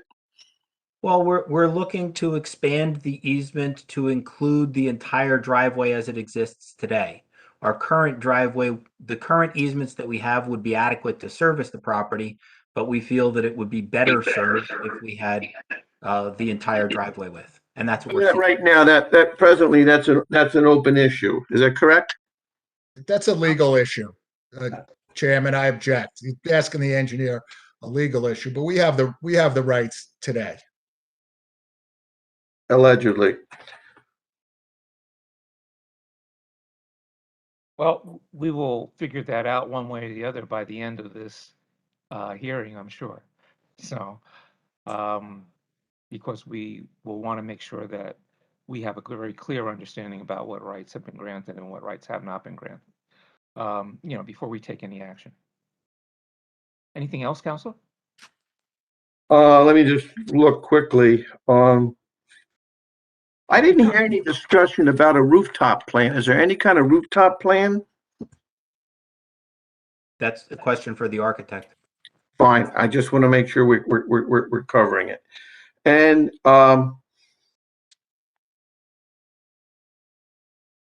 when will you know about what kind of stormwater plan you'll be using, Mr. Petry, or is that still in progress? Well, Mr. Delaney, I think the plan that we're using isn't changing. I mean, right now, the design has all of the water in a subsurface system that is on the Grove Street side of our building. So any overflow from that system would have to go through our building to get to your client's property, which wouldn't be good for me because that would pretty much mean I'd get sued. So what we're looking at here is a system that takes the water that's currently ponding adjacent to your client's property and moves it away from your client's property and puts a building between it and your client's property. I would think your client would be pretty happy with that. Well, we'll have to see. With respect to the brown on the picture that's shown, how wide is this building from in the back there? It runs almost the entire length of that rear property line. That rear property line is 163 feet long. So I would say that the building is about 155 feet long. Has any consideration been given to reducing the length of that building along the property line? No, not that I'm aware of. Okay, I didn't hear any discussion about the lower underground story. Is that in your purview or someone else's purview? I think the architect will discuss the building itself. Okay, fine. Have you done any other self-storage facilities similar to this, but within 5 feet of a property line? I believe the self-storage facilities that we have worked on are usually up to the property line. And where have they been? Worked on one in East Brunswick, East Brunswick or North Brunswick? One of the Brunswicks. And we worked on one in Jersey City. And did you have the differential in grade that you have like in this property here? Between where and where? Your building is obviously much higher than the CVS. And did you have that kind of differential in those grade in those kind of properties? The grades of the two properties are virtually identical, Mr. Delaney. The grade of our property and your client's parking lot are virtually identical. But if you go on our client's property, you'll concede that it's much lower and you look up to your property. Isn't that true? No, it's not. You look up to the wall, but you don't look up to our property. Our grade does not come up to the top of that wall. Our grade and the grade on your client's property is almost identical. With respect to the wall that you're talking about, will a barbed wire fence continue or not? There's a fence. I don't believe the fence is independent of the wall. And picking up on the comment by one of the board members, what will you do to ensure that people will not break onto the site? I think the recommendation or the suggestion from one of the board members to have a gate at the end of the building as it abuts the railroad between the wall and the building would be a good idea. And I would think that our client would definitely agree to incorporate that. How many storage units What are would going that to be be? as a condition of approval, Mike? Can That you would be as a explain the location where that is? The location would be the most southeasterly corner of the building and the most southeasterly corner of the property.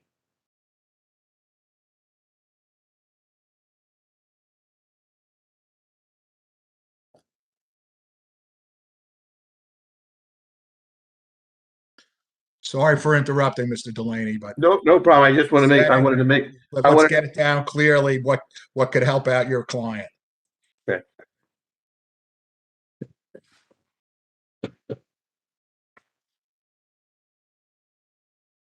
in terms of the number of storage units, Mr. Petry, will that be part of the architect's testimony? It will be. Okay, you're not qualified to be talking about that then. Well, I didn't design the building. Okay. Qualifications aside. Okay, for this witness, I have no further questions, but I understand, Mr. Chair and Mr. Neese, that he'll be available to be called back for his modifications. That's my understanding. If the modifications that he needs to testify to, wants to get them into the record. Thank you, Mr. Chair. I have All one right, more- so now for the, I have one more Sorry, point Carmel? I'd like to make one more point before, we have any public discussion. It's not necessary that we have necessarily bushes or trees on that 5-foot strip that abuts the CVS property. You could conceivably also have vines that would go up the building side on some trellises, which grow very quickly and can look very nice. And that would be a big improvement, I think, to the CVS side, if that was something you could consider if the 5-foot setback is kept as it is.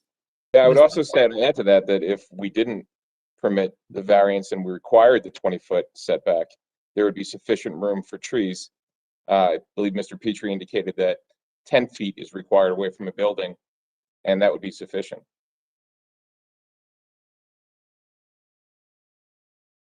okay. Unless there's anything else from the board, we will open up for the public questions concerning the testimony so far. Okay, members of the public, I have unmuted you, so if you have any questions, now's your opportunity to ask. Good evening. My name is Frank Rubacki, 398 Upper Mountain Avenue. Janice, first thing, in your list of exhibits, you mentioned a DRC report. I don't have a copy of that, and I don't see a copy on their website, so can that be posted in time for the next meeting? Yes, I'll make sure it's posted. Thank you. And then for the for the engineer, I would like him to speak to the pedestrian access and the pedestrian access aisle adjacent to the barrier-free space. I don't understand what's going on between the no parking zone and the pedestrian areas. It just seems like one big hatched area. Okay. We did hatch the entire area to designate the area that we wanted to maintain for vehicles versus the areas that were not intended to be parked. So there's an area along the building that is hatched so that there can be pedestrian access between the trucks and the building.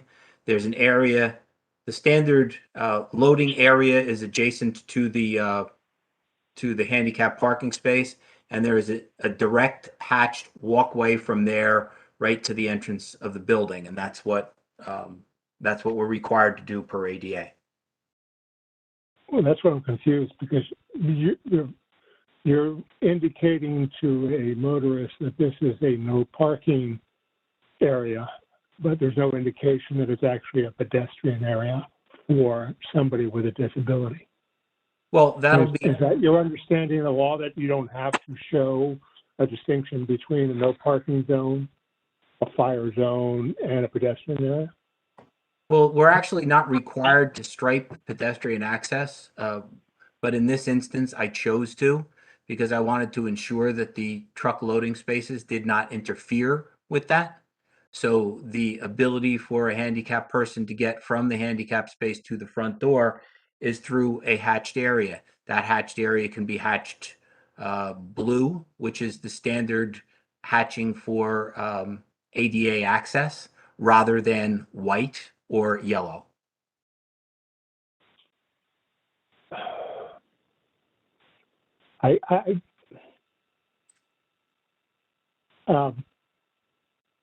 I'm sorry. I'm just not following how you can run a pedestrian area where you're not required to show a pedestrian area for a space that's not adjacent to the building. It's across the parking lot from the building, and you're not required to show an aisle. You're not required to show an aisle, no. Okay. And do you think it's smart to run the pedestrians behind a 30-foot truck? That is exactly No, that's what you decided to do. Okay. Moving then, again, that's something for comment or discussion on question. The trapezoid, the four-sided purple area on the easement slide, it's 13, 16, I'm not sure. I know there's a lot of discussion about what you had conversation, you were making some replies and feedback that who would need it and they don't use it and that's the existing condition. What you didn't seem to mention was that the state might take that or work with New Jersey Transit to use that for a right-of-way for the Essex Hudson Greenway. Are you aware of that project? I'm aware of the project, yes. Okay, so you understand that the access from Grove Street down along CVS to the Pine Street terminus, I think it's Pine Street, would be a likely right-of-way for the Essex Hudson Greenway, right? It is possible. Okay, thank you very much. You're welcome. And that's it for my questions of the engineer. Thank you. I'd like to add, I don't think that that's true. I think the Greenway is intended to end or begin right by the hospital. But I think this applicant may want to check that out, but I don't think it goes as far as the CVS. We have any other questions from the public concerning the testimony?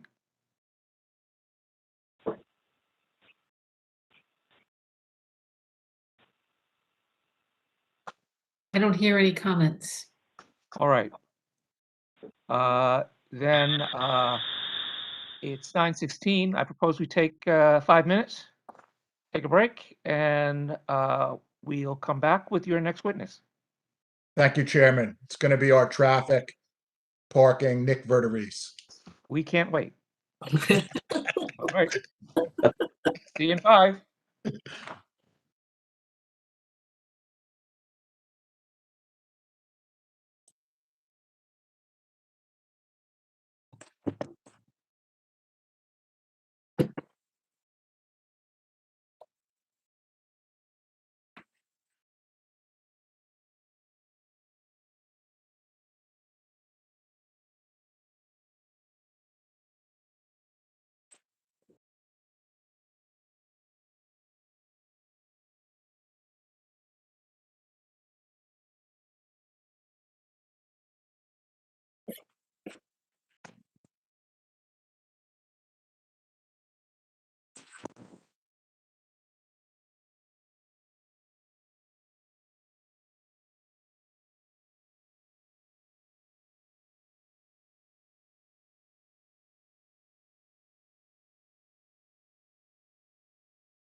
we can get back on course. Everyone?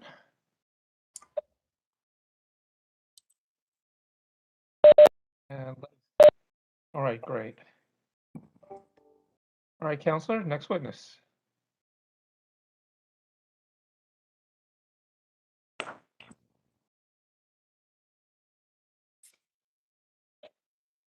Rick, I think you need to unmute yourself. Apologies. Okay. We okay now? Yep. Yes. Okay, I'm going to call Nick Verderese, an expert in traffic engineering. Mr. Verderese, can you hear me, sir? Yes, I can. Do you solemnly swear the testimony you're about to give will be the truth, the whole truth, and nothing but the truth? Yes, I do. Would you please state your full name and business affiliation for the record? Nicholas Verderese, Verderese, Dynamic Traffic, 1904 Main Street, Lake Como, New Jersey. And if you could provide your professional qualifications in the field of traffic engineering. Yes, I have a Bachelor of Science degree in Civil Engineering from Rutgers University in 1990. I'm a licensed professional engineer in the state of New Jersey. I'm principal founder of Dynamic Traffic. I regularly appear before boards, probably 250 boards throughout the state of New Jersey. I've appeared before the boards here in town a number of times in the past. Chairman, I'll submit Mr. Verderese as an expert in the field of traffic engineering. And we'll accept it. Thank you. Okay. Nick, you've obviously analyzed the site for traffic circulation and the parking. Correct. And can you provide the board with the benefit of your observations and analysis? Yeah, so we prepared a traffic and parking assessment revised to November 18th, 2021. In that document, we essentially went out, identified existing conditions. So we looked at Grove Street. We looked, there's no parking along Grove, 40 feet wide, 35 mile per hour speed limit. You heard discussion about the driveway already. We have a shared driveway with our neighbor at 105. That driveway exists today in its current state. We'll continue to use it in its current state. That access will provide access for automobile and smaller truck activity, which is the lesser of the traffic. Most of the traffic associated with these uses are typically automobile type, SUV type activity. There's, as you heard, proposed 12 spaces on the site. Some are going to be utilized by employees primarily. There's 2 larger spaces for a single unit truck to utilize for any type of larger deliveries. That happens, as I mentioned, infrequently.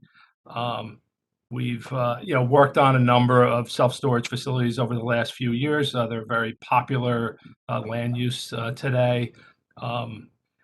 They're very low traffic generators. So in the zone that we're in, I think it permits warehouse type uses. It also permits retail and office.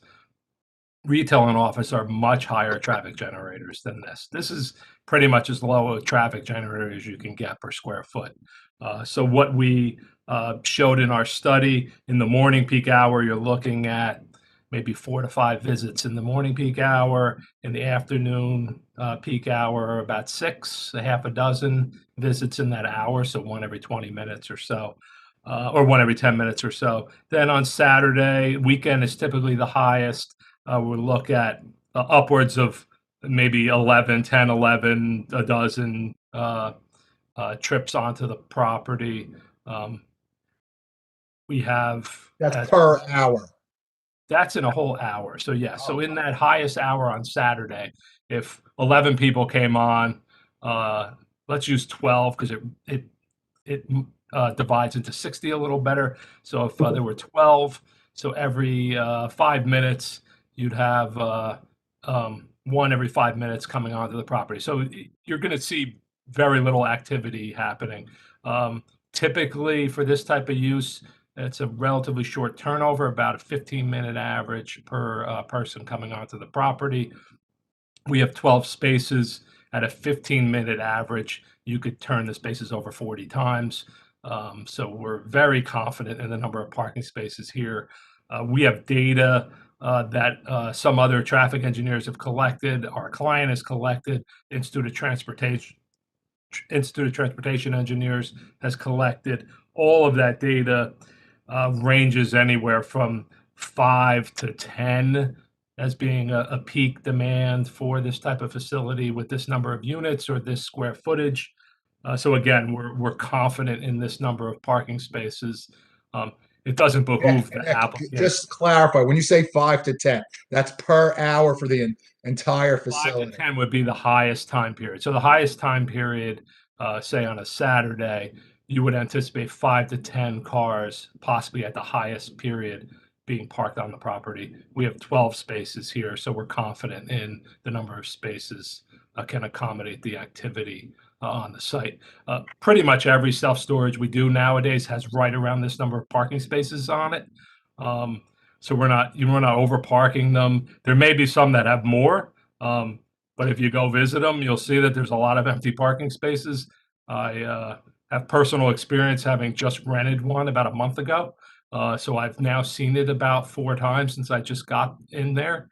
And I've never seen more than 6 spaces, and the building seems pretty comparable to the size of this building as well. Overall circulation, so as I mentioned, you're coming in 24-foot aisle into the site. It widens out as you get interior, so there's maneuverability for the larger vehicles, maneuverability for any of the parking spaces to properly park and unpark on the site. The number of parking spaces, again, I'm confident, and the industry bears it out with its data, that the number of parking spaces here can accommodate this use. And again, this use being here, as far as the trip generation and activity and impacts to the adjacent roadways, this is pretty much as good as you're going to get as far as the low on the very low end of a generator, particularly versus other permitted uses in the zone. And have you looked at the site from a circulation standpoint, including SU-30 vehicles?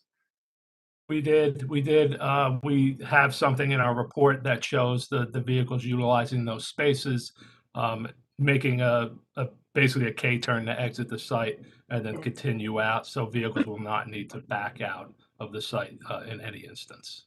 Any issues on your end with safety for pedestrians and the interface between people loading and trucks moving in and out? No, I don't have any issue. Like I said, there's a pretty wide paved area. We have a well striped out area up against the building for a lot of the maneuverability. The majority of the activity is going to occur from those 4 loading spaces that are under the building. So that's all going to happen right there, right up against the building. When it does get beyond 4, if possibly a 5th person is loading, they would have to come across the aisle. But again, it's paved, striped. There's a combination of different users here. There's users that are coming into their unit and are bringing stuff in and out of their vehicles. Then there are users that go into the office. They're renting a new space. They're closing out a space. I think most self-storages, they probably sell tape and boxes. I don't know if we are here, but that type of activity happens in the office. So you do have some customers that aren't, trying to load and unload their cars. They're just going into the office. And then you have generally, I've seen 2 employees. I don't know if we maybe have a maximum. I think we identified 3, but I typically see about 2, and most of the self-storage users identify 2 employees at a peak shift. Okay, and Janice, if you could bring up the sheet right before the aerial, I just want to go over that point on the circulation briefly. This is a simulation, but it shows this overhang area, which I don't think was clear. So I think it's the 11th sheet, Janice, the one before the area.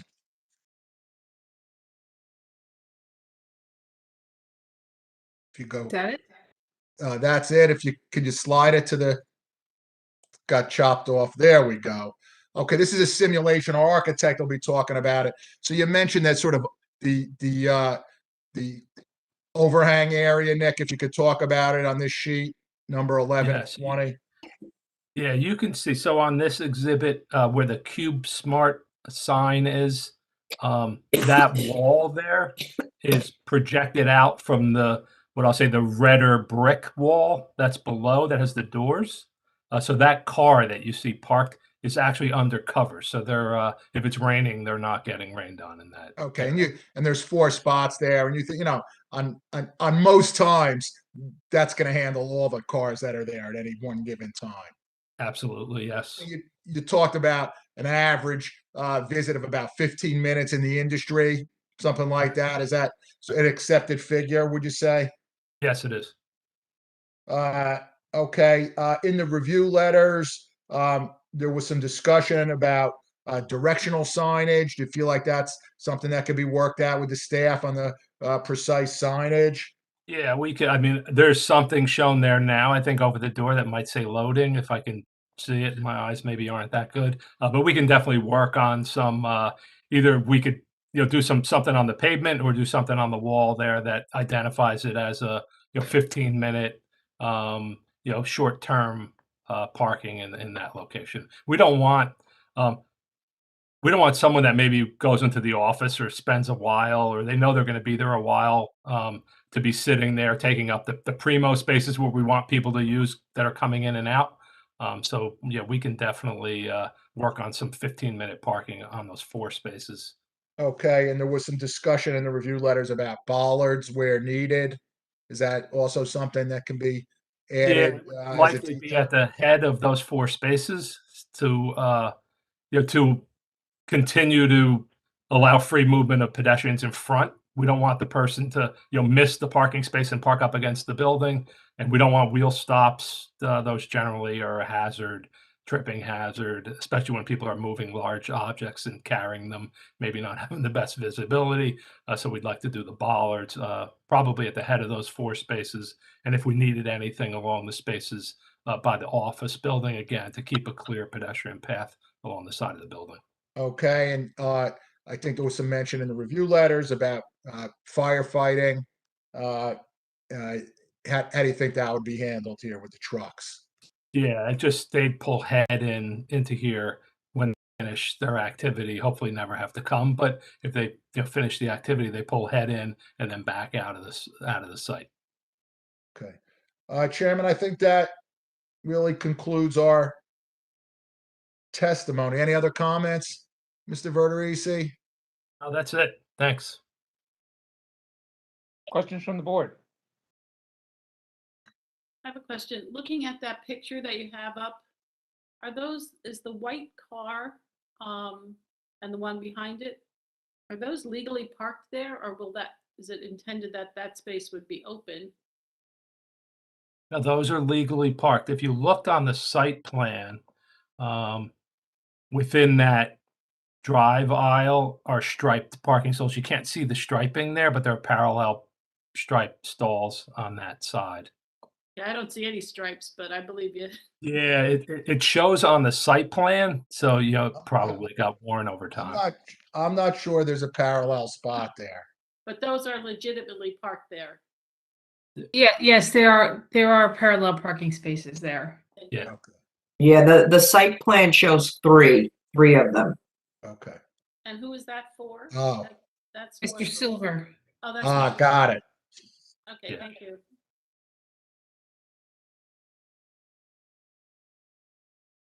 Other questions from the board? I have a question. I don't know if you provided, some turning radius diagrams, but can you show how those loading spaces, those larger vehicles, that they have clearance to K-turn out of there? Yeah, if we can go to the layout plan. Yeah, that plan is good.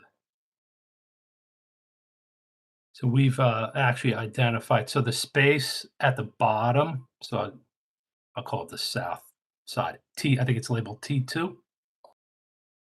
When the the larger vehicle comes in, we're going to cone that one space off so they can utilize that area.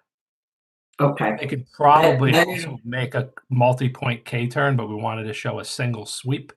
So we showed that space being coned off. Okay, then it looks visually like it will work if they have that area to utilize, because there's also a wall right there, so they have to stay away from the wall when they're backing up. Correct. Yeah, there's about 40-ish feet between the back of the parking stall and the wall. Okay, thank you. You're welcome. I guess following up on that, it looks like when I'm looking at page 6 of your updated report from, I think it's November 18th, it looks as if when depending on which space is utilized, whether it's 3 or 4, the truck overlaps the other space. So is it the intent that only one of those 2 spaces is going to be utilized at one time, or would they end up using that multi-point turn you mentioned to get into the spot if the other one's utilized? Yeah, I don't ever anticipate there being 2 trucks here at the same time. So obviously when there isn't someone there, they'll have to utilize the other space, or they'll have to use the multi-point turn to exit. So if there were 2 trucks there, you think they can get in? Yeah, definitely. Yeah, there's Okay. a lot of striped area around it, kind of dead space, that the reason why we striped it is to keep things from being in that area and be used for circulation.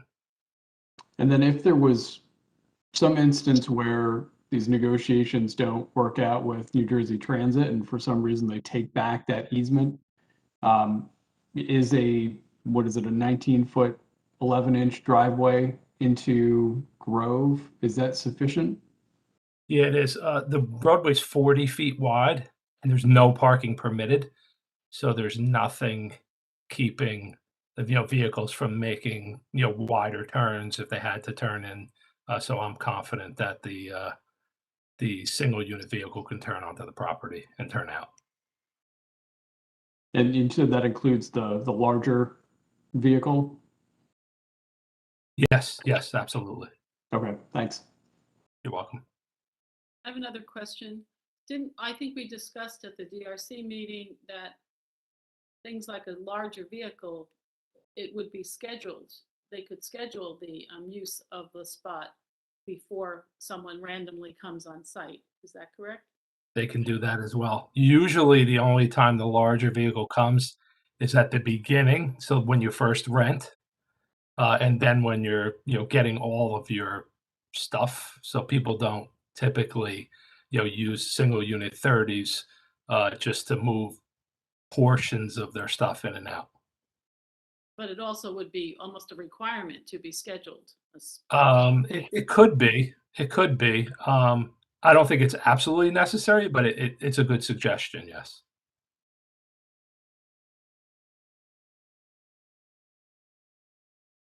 I have a couple questions for Nick. Hey, John. Hi, Nick. How are you? Good. How are you? Good to see you. Good to see you. Nick, could you talk a little bit about where you put the employee parking spaces and why you put them there?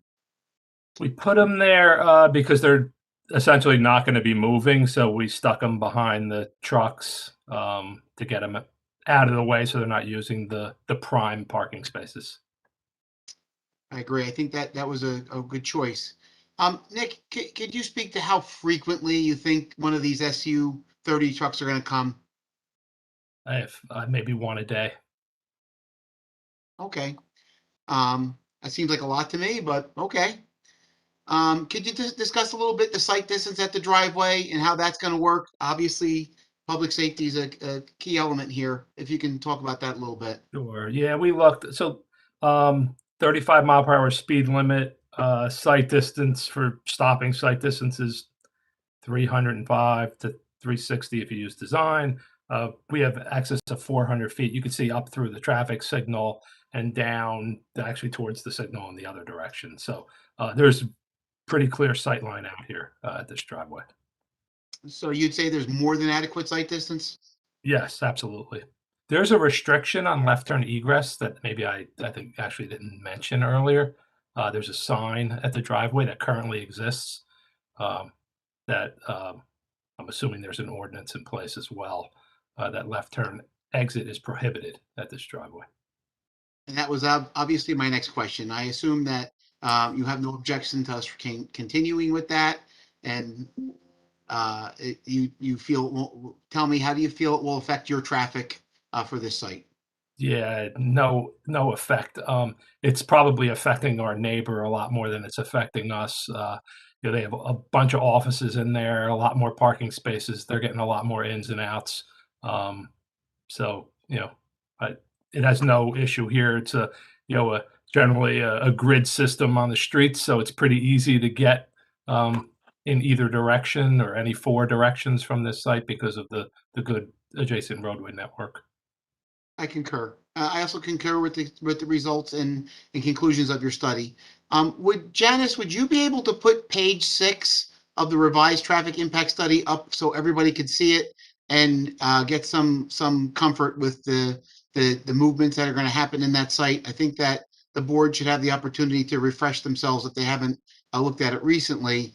I think that the consultant did a very good job of showing how the circulation is going to work in the site for the SU-30 vehicle.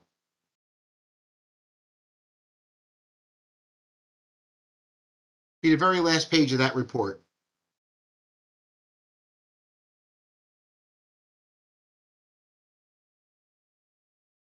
Is it? There we are. Yes, that is correct. Actually, if you can make it a little bit like zoom in, zoom out so that you can see both pictures on the screen.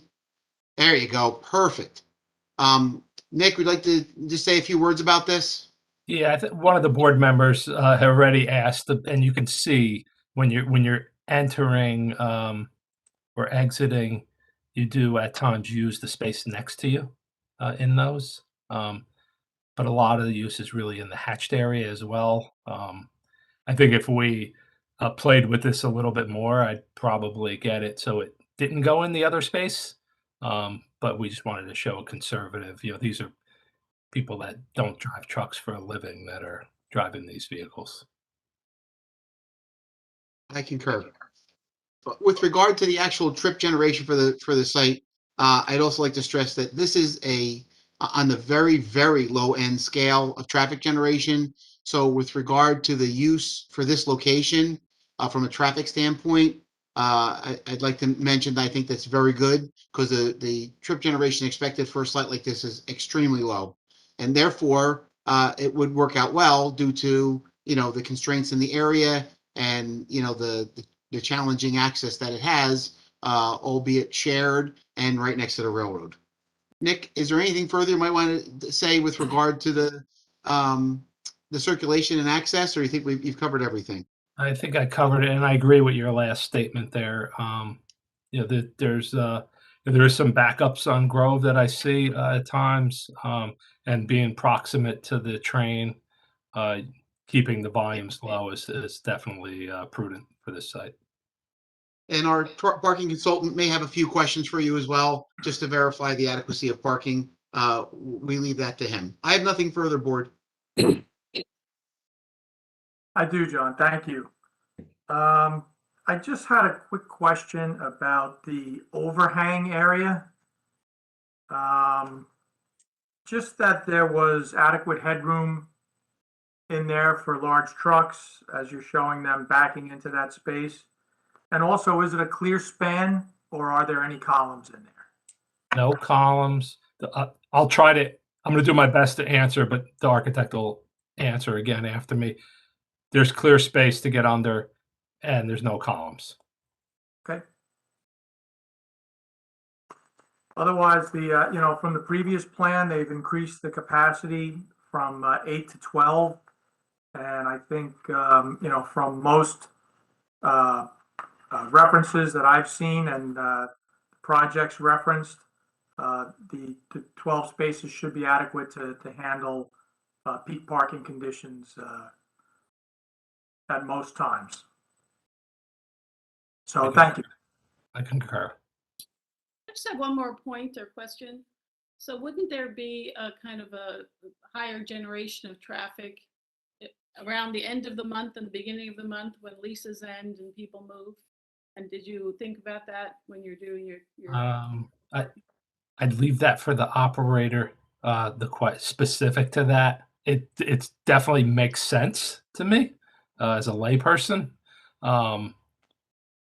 But our data is what it is. So even if it was a little bit higher, we have some leeway here to, we're showing 12 spaces, and we think there's going to be maybe the demand at peak time on a weekend of 10. So we have some flexibility. But it's the weekends, so it's not necessarily, I don't think, the beginning and end of the month. It wouldn't be the beginning of the month. It'd be maybe the end of the month. But it's really more based on your contract. And I think your contract runs from the day you show up. So not everyone showed up on the 1st of January and have to leave on the 1st of February, say. So I don't know that that's an issue, but you can ask the same question when our operator speaks. Yeah. You're welcome.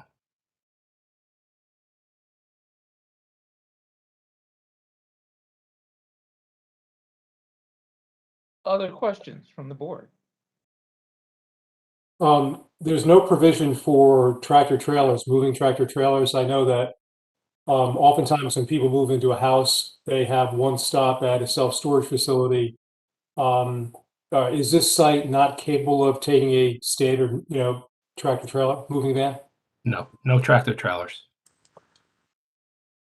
Is there anything to prevent someone from trying? That it would be, I guess, on the operator, and if one did pull in, we'd have to tell them to leave. I think we're going to end up scheduling a lot of the truck activity anyway, so I think we'll be able to avoid that issue from happening here. Due to the location in the neighborhood, I think large wheelbase vehicles do not frequent this area. Having been in the area quite a bit myself, I wonder if they can actually make some of the turns on Grove in order to actually get here. Remember, you're kind of nestled in a neighborhood area with this location. I live in So the there area and I can tell you that trucks can go down Walnut Street, but they cannot go down Claremont Avenue. Yeah, so there may be some challenges getting a large wheelbase. I think anything much bigger than the 30, the truck driver is going to think twice before getting here. There's a couple of tough turns. Yeah, I would say a bus is probably the largest vehicle you typically see. I think there's a bus depot across the street from us. So, And I'd like to help out a little bit the question that the board member asked. Our office actually studied the Livingston self-storage facility, and we found that throughout the course of a month, the trip generation numbers were consistently lower from what the ITE said. And we determined that based on what Nick was spot on. The way they actually work these is when you come to get your unit, that's when your start is. So it's not like where you pay your rent on the first of the month for every month. You pay rent for when you start it. So we found that it was a very large dispersal. I would suspect Livingston's not that far from Montclair. We should expect some kind of a similar trip generation for this with a similar dispersal. Was the parking supply similar to this parking supply in terms of spots per square footage? Actually, I think it was less. So it's a pretty good sized facility over there. They also can go inside with a car or a truck to deliver. So it's sort of like their portico that they're doing on this. So yeah, it's a little different facility. Definitely bigger than this. So it's been some time since I was out there, though. Yeah, my only question is, I mean, tractor trailers go up and down Grove Street, so I'm not sure where you're getting that from. I mean, I happen to grow up across the street from the Acme, the old Acme, corner of Cloverhill and Claremont, and the Acme was served by tractor trailers. So, I mean, I guess, but basically, you won't allow tractor trailers. I guess that's the answer. Yes.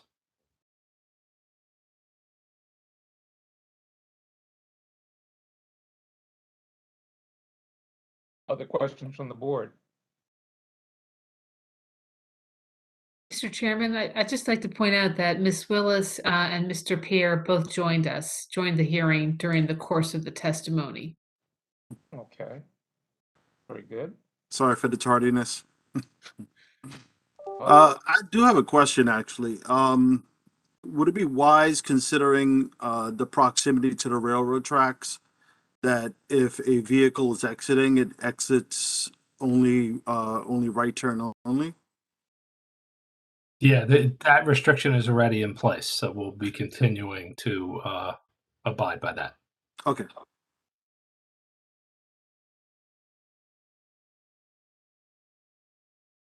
Mr. Delaney, do you have Sure. questions?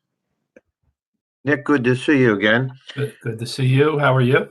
I'm doing fine, and it was great to see Mr. Giosi earlier. Make sure I hope he hears my voice as well. We go back a long way. The number of employees, how many employees are going to be on site? I'm going to leave it. I think it's 2 or 3. Okay, so you got 2 or 3 employees. You got two large delivery spaces, right? So that's 2. How many handicap parking spaces? 1.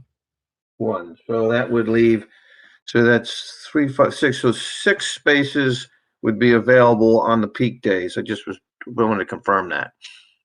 What do you mean by 6 available? Because the truck spaces are available. Oh, they are going to be available for people to park there. Is that the case? Sure. They're not reserved like handicap parking spaces then. Okay, Nick, I just wanted to clarify that. I didn't hear anything about garbage pickup. How's that going to be handled? To tell you the truth, there's no. I don't know how they do trash, so we're gonna have to leave that one for the operator, or I'll get an answer for you. I think I heard we were coming back at another meeting. Okay. Thank you. I appreciate that, Nick. And then snow removal. How do you know anything about snow removal? Yeah, I think our engineer talked about that already. I'm sorry. What did you say, Mr. Skolnick? We had testimony from Mr. Petry about 15 minutes ago. But removal. This is the circulation, man. I'm just curious if you had any comments with respect to snow removal. No, smaller storms we'll put in the landscape areas. We have some dead areas in the back corner of the paved that we could put snow as well. Okay. I presume this, from your perspective, the circulation is will be able to handle an ambulance coming in and out? Absolutely, yes. Okay. I have no further questions. All right. Members of the public. Chairman, I got a note that Mr. Silver with the property next door would like to ask a question, but he had trouble being let in. Janice, can you hear me? I can hear you. You're unmuted. Right. Great. I don't know if Janice or if it's proper to ask Mr. Petry any questions, but I certainly have a couple of questions for the traffic engineer. Well, please identify yourself for the record first. Sure. I'm Bob Silver. I'm the owner of Brassworks located at 105 Grove. I am the adjoining property owner. Okay. All right. And, we can accommodate you with respect to both witnesses. Perfect. Thank you for my technical incompetence. One, I just wanted to clarify, when we did get approvals for the building at 105 Grove by resolution, it is left turn only. And I strongly recommend that is enforced by the new owner, and that we do have appropriate signage saying that you cannot make a left turn. I meant right turn only. It's very dangerous because we're very close to that railroad. I would also like to commend the traffic engineer. I think this will be very light trip generation. which will be a significant improvement over the prior use where we had large fuel hauling vehicles, which did create quite a danger for our property. And so I commend the use for this. And then for Mr. Petry, if Michael's around, I had a couple of questions. I'm available, Bob. You have to call me Mr. Silver. You've been referring to me as Mr. Silver, Mr. Petry. I apologize, Mr. Silver. The owner of 103 Grove has been extremely accommodating. I just wanted to clarify the lighting at the property line on the south corner of our property, which they by rights could build on the property line. And because we do have tenants with large windows on the property line, we requested and the owner accommodated us where they would step that back 7.5 feet from the property line, which is 8.5 feet from our building. And we also requested that they light that area from 8 a.m. to 8 p.m. so that it would give the illusion of daylight, and the property owner absolutely did accommodate that. And so we do encourage the board to approve that variance. As far as the light bleed over the driveway, we absolutely encourage that, and that is a shared driveway. There was testimony that that is 30 feet, of which of that 30 feet, we approximately have 18 feet on the south side, and the 103 owners have 12. And we have an easement for 12 feet on the south side and 12 feet on the north. That takes us to Grove Street, of which we have about 10 feet footage, and then there's about another 18 feet that the railroad owns. And I just wanted to clarify that. Thank you, Janice and Mr. Chairman, for allowing me to disrupt the meeting and ask Mr. Petry a couple of questions. Well, I don't know whether we got questions in there, and we should have sworn you in as a witness because I think you basically gave testimony. But be that as it may, are there any other questions from the public?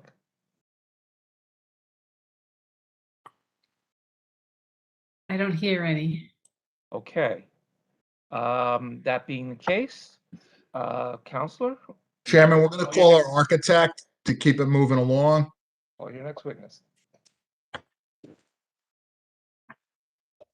James Dankovich. Good evening. Mr. Dankovich, can you hear me, sir? Yes, sir.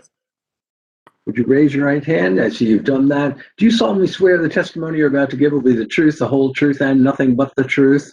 I do. Would you please state your full name and business affiliation for the record? My name is James Dankovich from BWD Architects at 800 West Broad Street, Suite 400, Falls Church, Virginia, 22046. Okay, Mr. Dankovich, you're licensed in New Jersey. I am. And can you give the board your experience as an architect? Sure. I've been practicing in New Jersey for several years. I've presented in front of boards in Delran, Woodbridge, and Fort Lee. And I've graduated from undergraduate in 2006 and got my master's at Virginia Tech in 2009. Hey, Chairman, I'd submit Mr. Dankovich as an expert in the field of architecture. We'll accept them. Hey, thank you, Mr. Dankovich. Would you like to run through the facility, obviously taking into account what Mr. Petry has testified on? Sure. Some of the things I was going to go over have been well presented by Mr. Petry and our traffic engineer, but we're proposing a 86,000 square feet, 82,000 square foot, 3-story self-storage building with a cellar. Has approximately 750 storage units and will be a non-combustible sprinklered building. On this plan, the first floor here, it shows what we've been discussing much of the night, the office and loading area out front. Inside by the elevator area, there's a small refuse area that only handles trash for the office space. So this only handles trash and recycling for the facility management itself. Users are required to haul out anything they bring in. We'll also use that area in the elevator lobby to store our storage carts. And this building will have 24-hour security control so that there will be access control of the doors and elevators to allow people to enter and exit. One of the things Mr. Petry did not mention was we have proposed this first floor elevation in order to reduce the issue of the grading of this site. There's a lot of ponding in that back corner, as he mentioned, but we've brought up that first floor so that we're creating positive drainage away from the building and into his stormwater system underneath the parking lot. So this is one of the things that is causing that height variance, is that we're pulling that building up from the existing grading to help reduce stormwater impacts from the existing site and our neighbors. We've touched a little bit on the side setbacks and rear setbacks.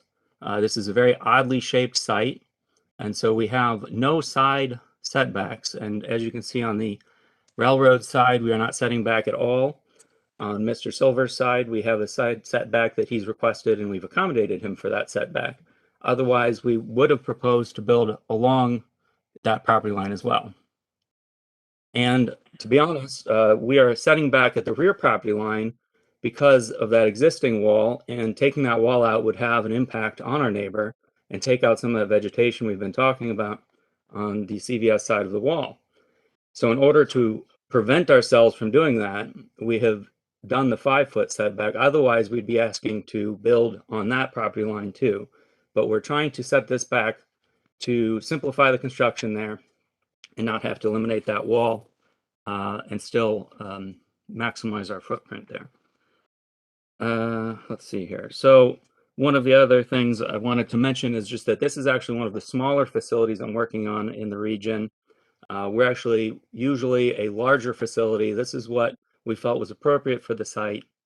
You know, we thought the rear setback of 0 would have been appropriate as well, since our neighbor has that, but we are trying to accommodate that existing wall and not disturbing our neighbor's grade at all because of that wall.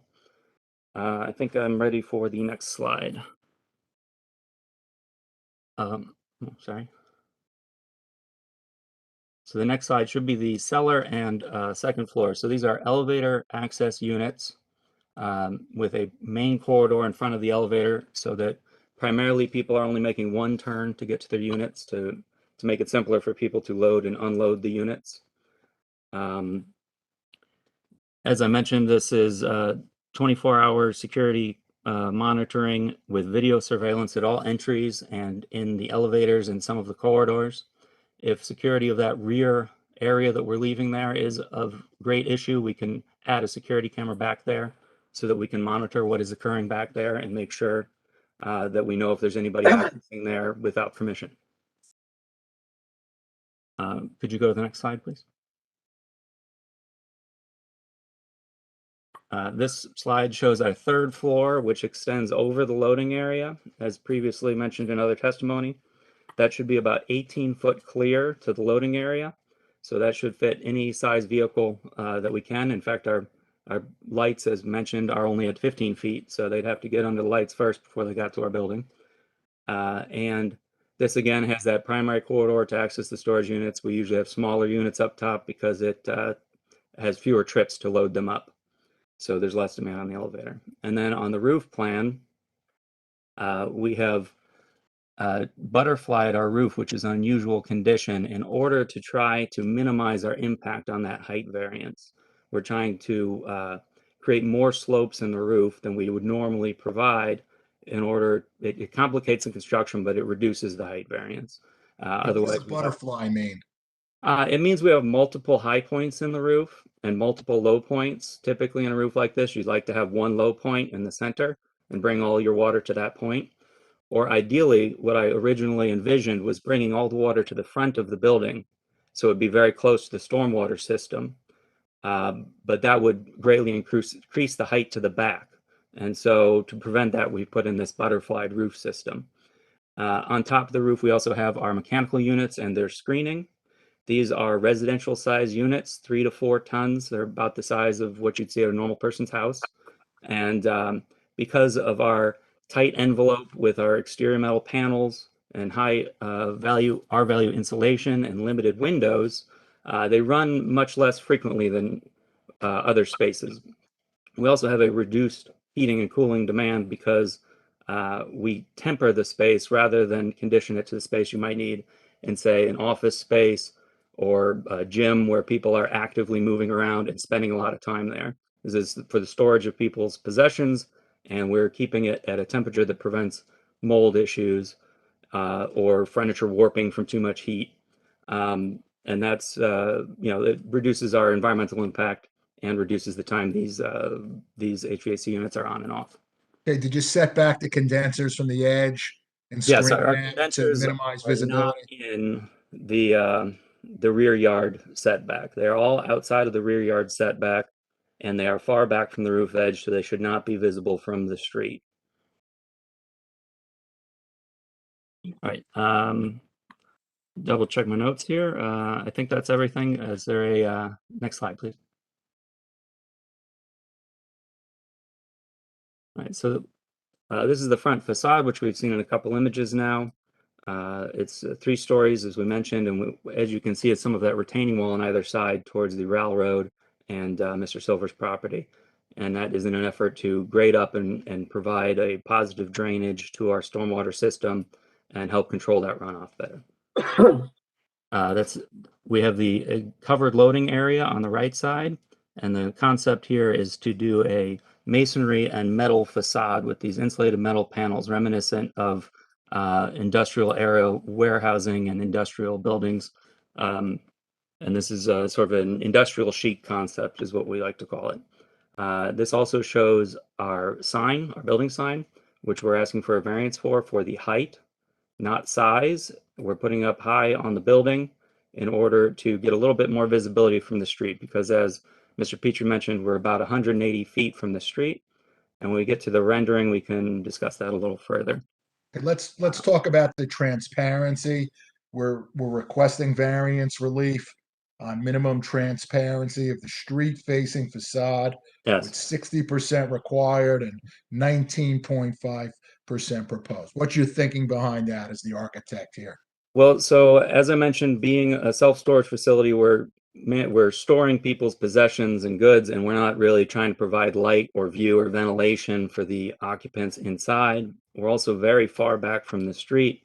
We can look at in the rendering, some of the existing plantings conceal our office side, and our main function is to provide a loading space for people coming to the site. So it's drawing attention to the loading area. We do have glazing at the loading space there. We have a very limited front facade on this facility. So do you feel like what we're proposing is a reasonable balance given the intended use and the unusual shape and setback here? And one of the other complications we have is being a storage facility. There's lots of people moving around goods, pushing around carts, and having this masonry base around the loading area is very advantageous because it's highly durable, and we're not risking people breaking windows and things like that with their carts as much as possible.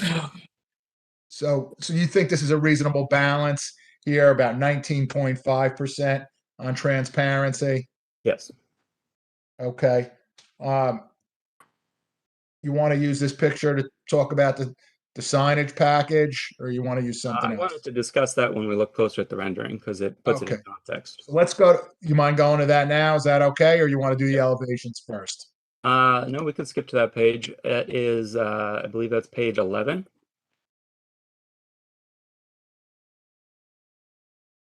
There we go. So what I wanted to point out here is just in context, the property to the left here with the orange writing is closer to the street, a similar letter size, if not larger, and a similar level of visibility. And that's what we're trying to go for with our signage, is that because we're so far away from the street, if you look at the loading sign there that our traffic engineer had a hard time finding earlier, it's very small and hard to locate where it is under that overhang and so far from the street. So what we're proposing is putting the signage up on the second floor so that we have some better visibility. So when people do pull up and they do have to perform perhaps a wider turn to get in the site, as we discussed, they know they're confident that they're in the right place and they're not searching for the facility. It helps give you that visual cue that they're at the right location. Okay, so it's not the overall size that we're looking for relief. We're looking for Yeah, we're trying to move it up so that it's higher up on the building and just easier to view from the street. okay, so so it's only supposed to be 12 feet off the ground. We're at about 29 feet. Is that accurate? I believe so. Okay, and in terms of our lettering, we're at 45 inches, and I think the maximum is 30. So we're looking for a little bit bigger, but your argument, I guess, would be that, in context with the setback, it's a reasonable signage package overall with that relief. Yes. Okay. And we'll obviously have more testimony from our planner on those issues. Okay, anything else on signage? No, I don't think so. We can discuss it further if there's questions, but let's go back to page 6. This is the elevation along the railroad, and you can see that on that left side, the retaining wall at issue, where we're taller than 6 feet, and that's to help deal with that existing grade. And this sort of illustrates how the site dips down and then rises back up towards the back and creates sort of a bowl shape.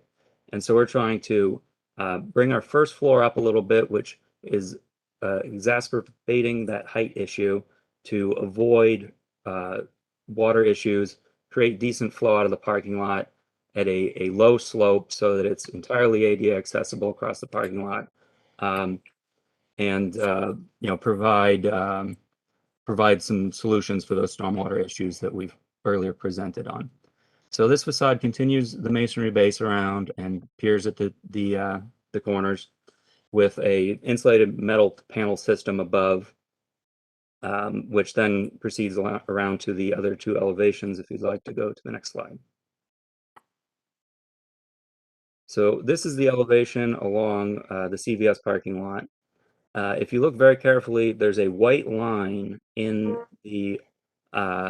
the earth per se, the green base, and that is the elevation of our cellar. So it's only a couple feet lower than that wall.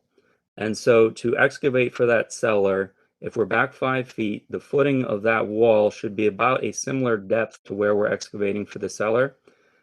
So we do not expect to undermine that wall when we're excavating for the cellar excavation. And so that's part of this bowl-shaped site that we're talking about, is that on the other side we're building up to create positive drainage of the storm system, and on this side we're working with the existing grades. Okay, and I think a board member asked about constructability. I think that's board member, I'm not going to get his name right, Ian Uli. I know his first name's Tony. Asked about constructability. You're confident that this can be constructed without encroaching? Yes. Okay, and the idea is to leave that wall? I think that was a question, right? That's the intention, yes. All right. That does answer my question. Thank you. Okay. And around to the next side is the property along Mr. Silver's, and this just continues the facade. We have a couple steps along this side as we set back from his building per his request. And this shows the angled view of the front elevation and some of the existing planting.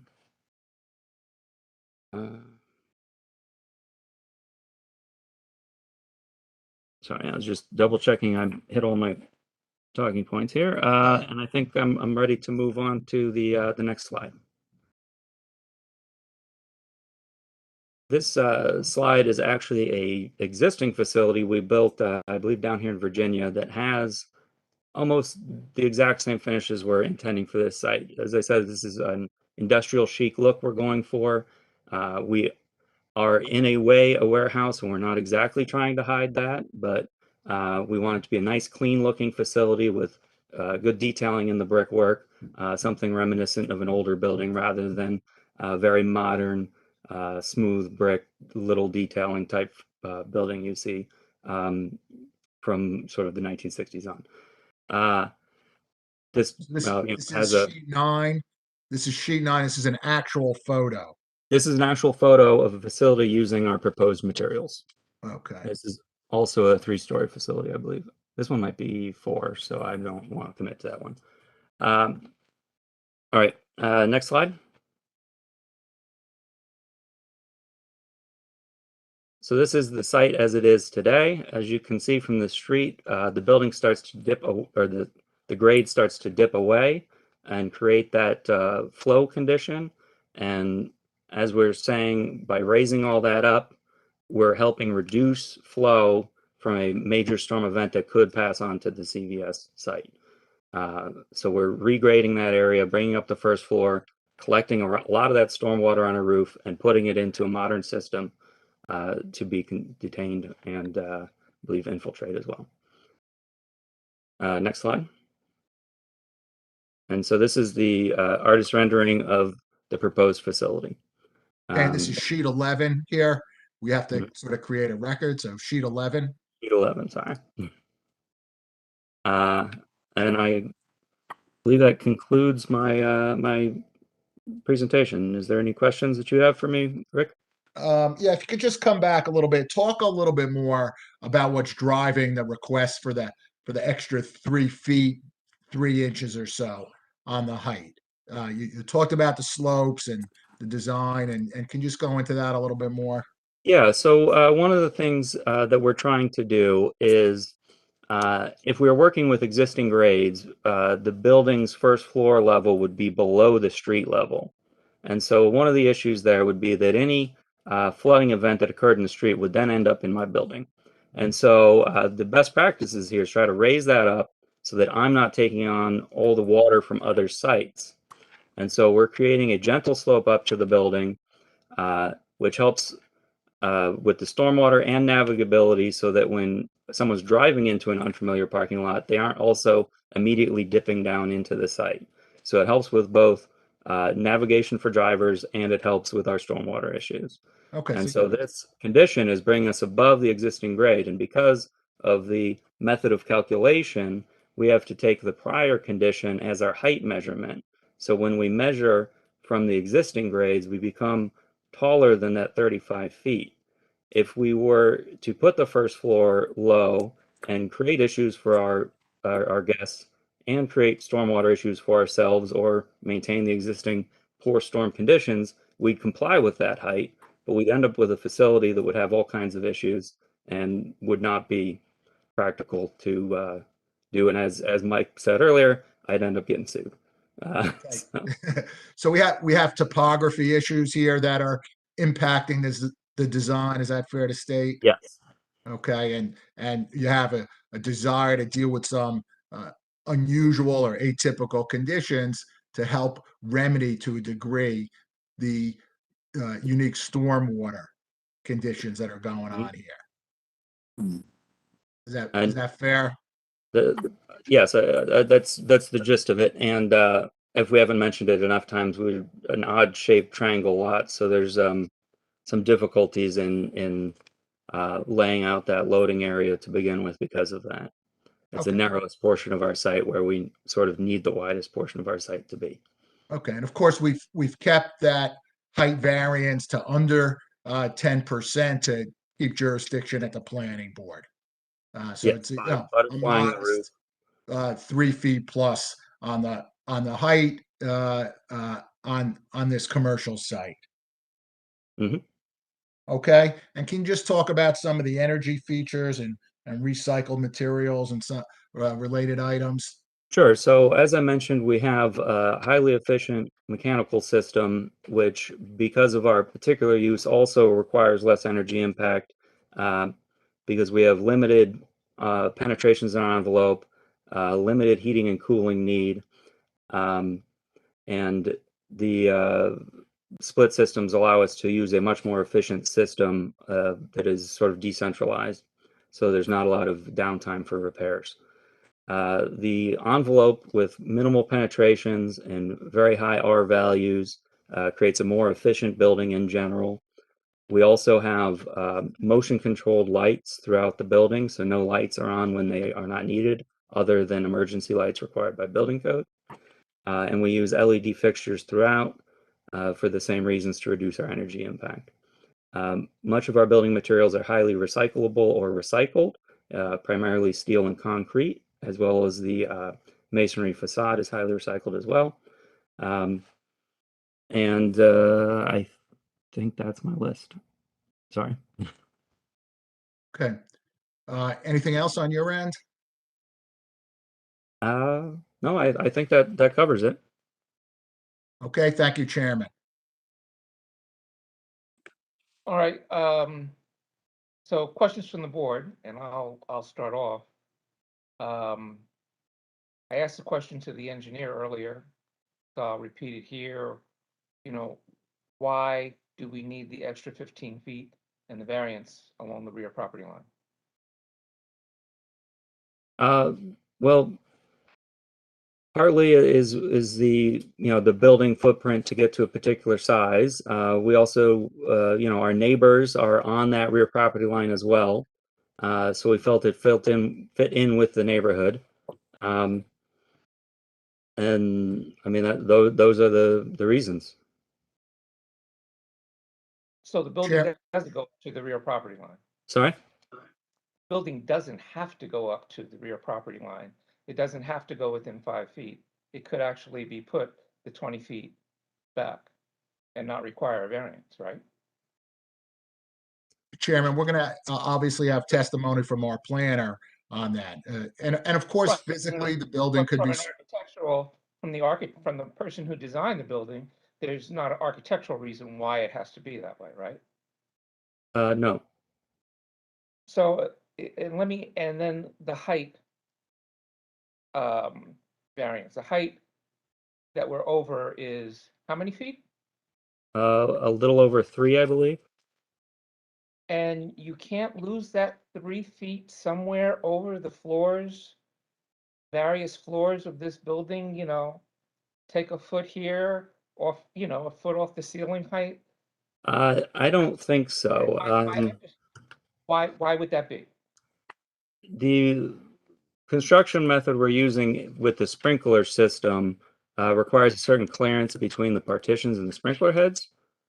And so it's sort of a design that is based around the requirements of the sprinkler code. And so we might be able to shave off a couple inches. Let me double check what my floor to floor is now here.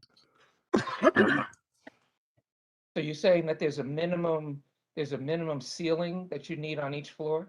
Yeah, so the sprinkler needs a certain clearance from the underside of the ceiling and any obstructions from the underside of the sprinkler to any obstructions. And so it's sort of a space of, the inhabitable space has to be a certain height, and then the sprinkler has to be a certain height above that to spread, and then it has to be a certain height from the deck above. Right. So how high are the ceiling heights, the inhabitable space on the floors? Well, so we're an open ceiling system, so we're clear to the underside of the deck above, but it's a function of the sprinkler system that the underside of the deck is where it is. Right. So you haven't answered my question. Our right now we have a 10-foot floor at the second floor, which is feasible because we have no long span areas on the second floor. So we don't have very deep beams. At the first floor, we're 10.6, which is a function of having deeper beams for the open areas at the elevator lobby and the office. So you couldn't bring those that inhabitable height down to 9 feet on those 2 floors? Well, then this we wouldn't be able to fit the sprinkler system in there is the concern. Oh, so the 10 feet is the total. It's including the area that the sprinkler system would occupy. That's what you're saying? Yes. So if you brought it down And how low does the sprinkler system hang beyond the uppermost part of the ceiling? How far Well, down? so the head has to be a minimum of 2 inches underneath any, surface. And then the head and pipe assembly itself is probably about 4 inches. And then for it to spread properly, you really need about 20 inches. So we've brought that second floor to floor down to 10.6, which with our floor system brings us to 9.6 to the other side of that already. So we're really already pushing the limits of that on the second floor. And then the third floor is 12 feet due to the roof slopes in order to drain the roof. Yeah, but I mean, these are storage units. They're not, people aren't living in them. People are going to be putting their stuff in there, and they're not going to be piling it up to the ceiling. I mean, you can't lose a foot. This is a requirement of the building code. I have to keep clear underneath the sprinkler head a certain distance, or I'm not complying with building code. Right, but you're still talking about you're still talking about 8 to 9 feet, and that's not enough? Building code doesn't I'm required to if have an you're 8-foot saying tall that the space. building code doesn't allow that. I'm not sure how to respond to that, just because building code requires an 8-foot clear space. I can't contradict that. Requires an 8-foot, okay, so it requires an 8-foot clear space. And you have right now, with the sprinklers in place, you have 9 to 9.6, is that it? On the second floor, I have 9.6 between the top of my clear space to the underside of the deck. And on the other floor, you have 9, because you said it was 6 inches less, I believe. Sorry, on the other floor, I have 10, and that's to help accommodate deep span beams because they can't project into that 8-foot clear space either.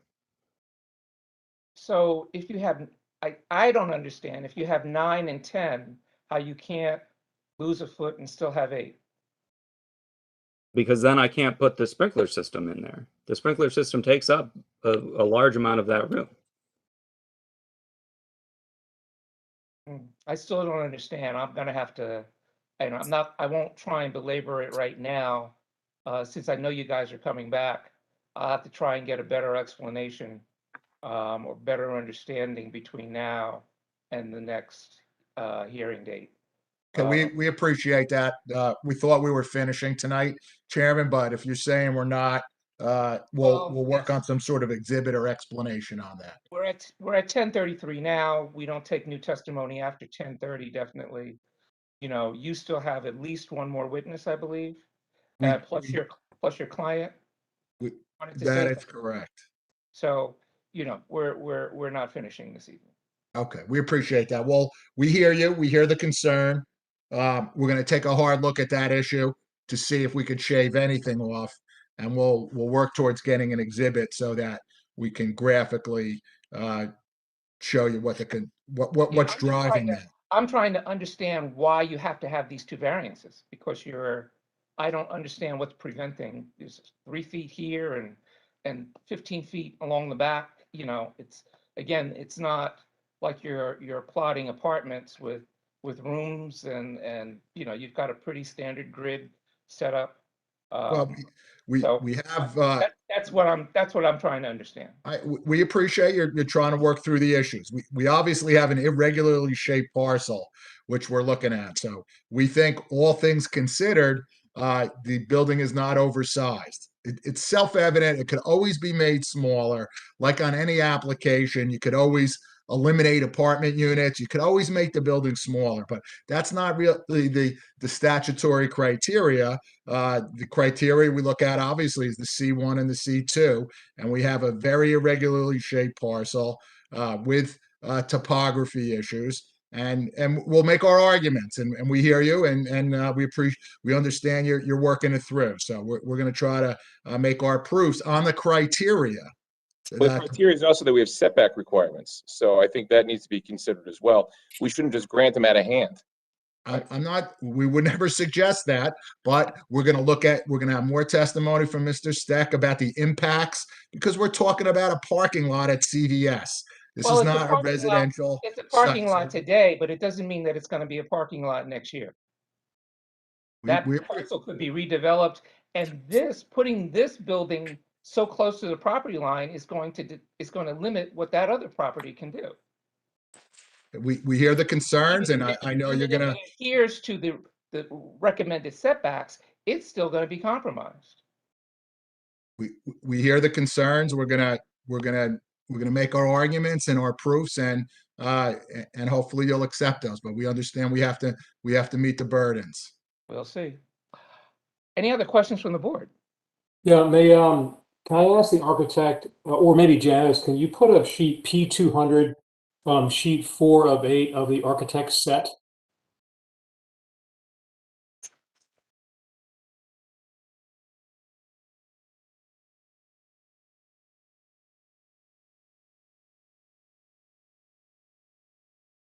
I believe that was page 5 of the PDF we were already looking at.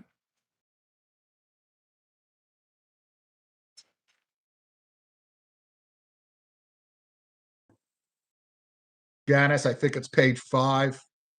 Oh,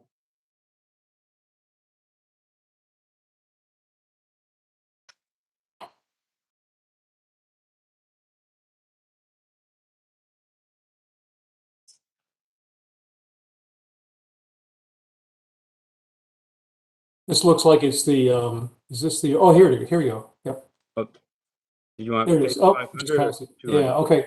Can you zoom in on the height, the measurements on the right?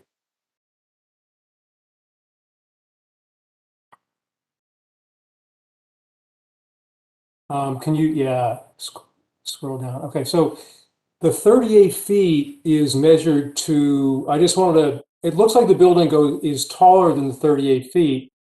And this is, I guess this is a question. Is our zoning requirement 38 feet to the actual roof surface, or can you just explain how the measurements work again? I understood it to be the flat roof high point is where the height was measured to. Mr. Petry could explain. It's a very complicated, if we could ask him to come back. It's quite a complicated calculation. We're confident we got it right.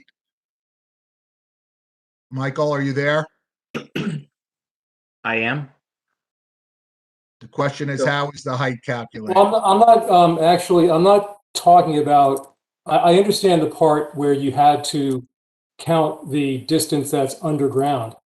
Let's just concentrate on the architect's, like the top of the measurement is the flat roof height, yet there are other structures that are above that.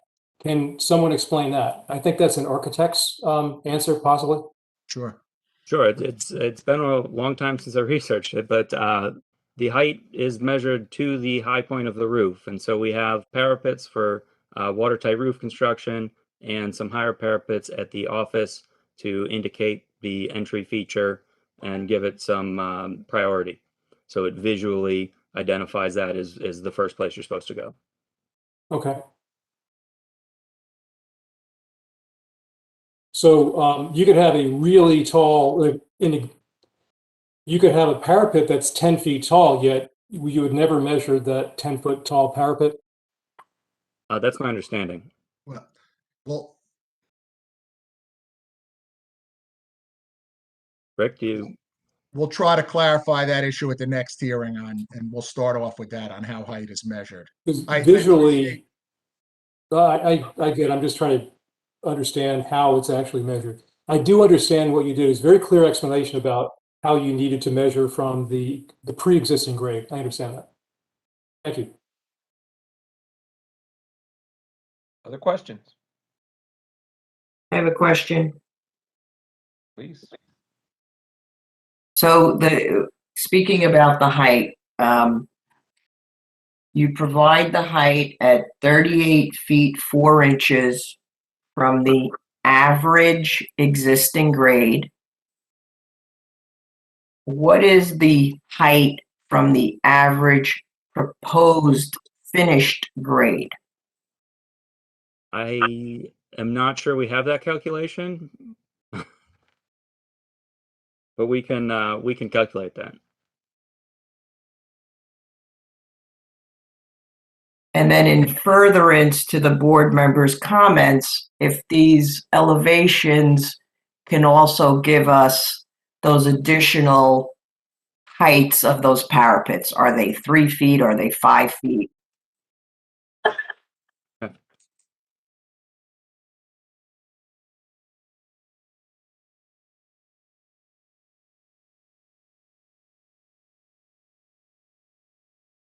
Oh, sorry, I will have to follow up with that information.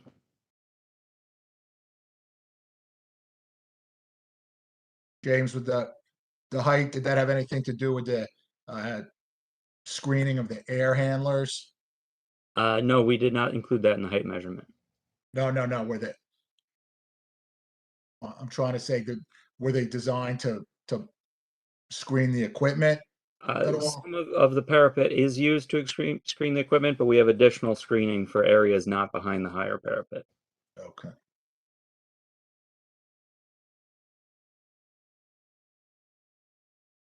Other questions? Just a question on the sign. What's the height of the bottom of the overhang there? It's about 18 feet. 18 feet. And what's the signage requirement again? The height restriction? I believe 12. 12. Okay, so if you brought it down to the bottom there, it would still be exceeding it. I'm not so worried about a precedent by granting that variance because this is such a unique building, but do you really lose anything by lowering the sign down and shrinking the letters? Is this like a branding reason for the way the sign is posted now? Well, the font and size difference between the two, the Q Smart and the self-storage is a branding reason, but I believe our letter height complies with the max letter height. It's the border around it that is larger than is allowed. Okay. The red background is included in the sign height itself. And so there's both a rule for height and letter size. And because it's considered a background, that gets counted in the height. I see. Yeah, I was a little confused about that because I thought there was testimony that said that the actual letters were larger than what was permitted. And then before that, I thought I heard what you said, it was that the letters were fine. So I may have misspoken there, Chairman. It was the way I. and while we're talking about the sign, the material that's behind the sign and over the doors, I guess. On the left-hand side? It looks like it looks like it's, pretty much the same kind of material. What is that? Is it corrugated? Is it textured? Yeah, that's a ribbed metal siding, which you can actually see a pretty good image of that on that photograph. We'd be proposing the same material on page P500, which is sheet 9, if you want to go to that sheet.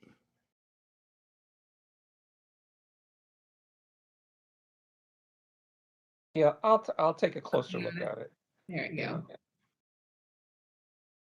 So I have a question back to the signage. You want to go back? Yeah, I live in the neighborhood and I really want people to be able to pinpoint this building so that they're not driving around looking for it. And because it is set so far back, it is hard to see it.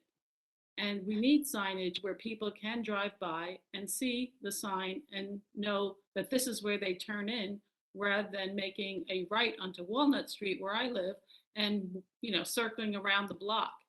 So I'm actually interested in maybe a sign closer to the street as well, so people could absolutely pinpoint where this building is. And I would also think about putting a sign on the side that faces the railroad, because when people take the train, those buildings are very visible. And that would be another way that you could pinpoint this building. So in my view, the most obvious and visible sign from a person who lives in the area is really what we want for this building. And this building is set so far back, and it is, it does blend in with what's there. I have no problem with the way it is presented thus far, but I just wanted to point that out about the signage from someone who lives around the area. We'll remember that for the next application. You want additional signage and larger signage. Well, I'm just saying I have no problem with the way this is, and I wouldn't want to shrink it, and I wouldn't mind seeing a sign nearer the end of the driveway, because I don't want people circling around and polluting my street and driving and, you know, all of that. There's senior citizens who live in a big building who cross the street. We want to reduce the traffic that flows in the area. And I think people being able to pinpoint where the building is helpful from that point of view. And I agree with what Carmel is stating. In fact, you know, maybe you guys could give some thought to different positioning even on the building, because the way, what it seems to be, what you're proposing now, people are not going to be able to see this until they're practically, till they're right in front of that driveway. And then it's going to be like, you know, too late to turn. Unless, Especially you know, because the railroad is there. right. They're going over the tracks and, you know, Right. worrying about that. And So when you're coming down, when you're going north on Grove Street, you could probably see the side of the building, you know, as you're approaching it. So that traffic might be able to see it. But then people who are going south on Grove Street again, they're not going to be able to see it until they're right there. And then they're going to be looking at the railroad crossing to make sure that everything is okay to deal with that. So I don't know. And even in this picture, when you're looking at this picture, the tree is kind of obstructing part of the sign, you know, and, you know, maybe it should go someplace differently on the building so that it has better visibility, maybe even be higher up, maybe on the parapet, you know, in a We'll, different, you know. we'll take But a give look some at that thought to issue. That Give- was a topic. That give was some a thought to topic that. of previous discussion with the committee, and I think Janice had said something about a freestanding sign. It's obviously tricky to find a location on our property per se. Yeah, I mean, you could put it in front of the transformer. I think our property Maybe the ends railroad will with the give front you corner of an it. easement So- to put it It's there. somebody else's property, but you know, who knows what could happen in real life. Hey, you're asking them for one easement. Hey, how about another one for the sign? You know. We'll take a look at that issue. Yeah, it's you really need to give some thought to that too, because that's a traffic issue. It's a safety issue. And, you know, it's a community issue, as Carmel points out, quite correct. You know, look, it goes to the uniqueness of this site. Yeah, yeah. Sure that you're not very often suggesting to applicants more signage, but here we think we have a good use, one that's needed, and will be valued for the community in terms of a self-storage site on a tucked away. But we hear you. We'll take a look at that issue. And I'd just like to, I know we said this before, but that if indeed it were a 5-foot setback on the CVS side, there's many things, if you use your imagination, that other than trees that you could plant there. And the trees, in my view, might even not be welcome because they shed leaves, and the leaves will go into the CVS parking lot. So I would think about, as I said before, putting vines up there attached to the building. That's, you know, they would be beautiful and they would spread quickly, and just saying the same thing over and over again. But We'll take a look. Yeah, We'll take a look at that. We've definitely done that previously, so we'll discuss with the client. Chairman, do we have a few minutes for, I don't know if you're done with the board members to give Mr. Delaney a shot here so we could see what's important to him, if the board has a few more minutes of patience tonight? I know the Well, hour's we late. still need to make sure that the board doesn't have any further questions. Yeah. We do want to give also time for the other questioning. So, board members, you have anything further? And if not, then Mr. Delaney. Thank you, Mr. Chair. I recognize it's late in the evening, but the one question I do really want to make sure we address, and this is picking up on your comment, Mr. Chair. We have 750 units, is that correct? Yes. And suppose you were to cut 5 feet off the building in the rear, how many units would be lost? We'd reduce the size of a lot of units. I'm not sure we'd reduce the number because of the way the floor plan lays out. We'd have to review with the client what their goal for the different size units would be, if that were the case. So it'd be hard to answer the question until we analyze that. So what I'm trying to find out and picking up on what the chair said is you have a request for a big rear yard variance. And if you cut the variance from 5 feet, or make it from 5 feet to 10 feet, you make it from 5 feet to 15 feet, you make it from 5 feet to 20 feet. What effect, if any, will this have on terms of the number of units and profitability and that sort of thing? Because I'm trying to, you have the burden to show why you need a big variance like this, and I haven't heard any reasons from you, at least, other than to say this is what I was told to do. Well, I'm not Chairman, sure I can he's not answer going to those talk about questions. profitability. He's the architect. It's an I'm irregular our planner. lot, which we have. Rick, I understand, but what I'm trying, in the interest of transparency, and so you can go back to the drawing board when you have your caucus, if picking up on the chair's inquiry and some of the other inquiries, if you cut the variance relief from 5 to 10 or 5 to 15, 5 to 20, what effect will it have? And we've already heard in terms of feasibility, it can be done, both from the engineer and the architect. Now the question is, what effect will it have in terms of the number of units? What will happen? So at least there's some options that can be viewed here. James, can you answer? I mean, it's something I'd have to review with my client. I mean, in the simplest sense, if you just cut back 5 feet and decided that those units being 5 feet deep instead of 10 was satisfactory, there would be no change in the number of units, just the net square footage. Okay. How big is each unit right now? The average size varies. I think I do have that on the drawings. I can pull that up. But well, so the smallest unit is a 5 by 5, and the largest is a 10 by 30. So what I'm hearing, there's some flexibility on the size of the unit. Is that correct? There is some, yeah. And now you said you live in Virginia. Mm-hmm. How many times have you been to the site? I have actually not visited the site. I'm sorry, what did you say? I have not visited the site. Okay. When you designed the building, were you aware that you needed a 20 foot setback? We had an internal discussion about it due to the fact we have no street frontage, where there was some confusion on exactly what that property line is. And so we determined, because seemed like it would be reasonable to consider the rear yard, we proposed it that way to ensure that we were asking for all the variances that were possible variances. When you designed the building, did you give the owner options in terms of the size of the rear yard variance? We discussed some, yes. And you told them it was feasible to do the building without the need for this big variance?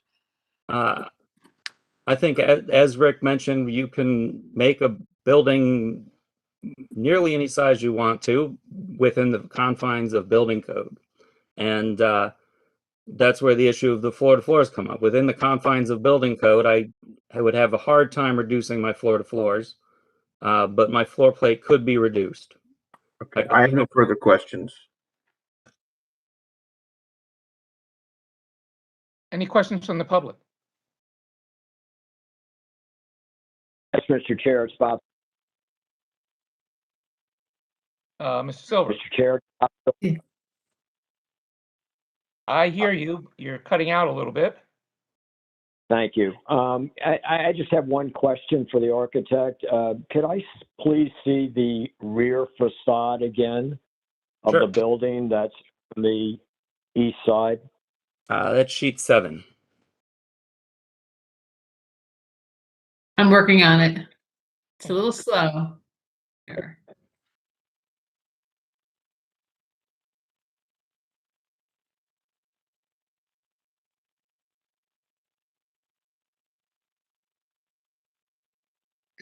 Bobby, you there? I'm here, yep. Okay. So that's the rear, I think. Yeah, Yeah, this is the side facing the parking lot with your building on the right-hand side. It's a black. And James, do you have it? Do you have a actual photo view from the CVS parking lot to that rear view? Not on hand, no. Okay, I think that would be very helpful to the adjoiners as well as to the board if we could see that. And I encourage also a evergreen landscaping plan just to soften that rear view. You can It's very actually difficult to. You can actually see that view on MapQuest. MapQuest actually goes up into your parking lot. Or Google Maps, I'm sorry. Google Maps, they actually go into your parking lot, which I was surprised.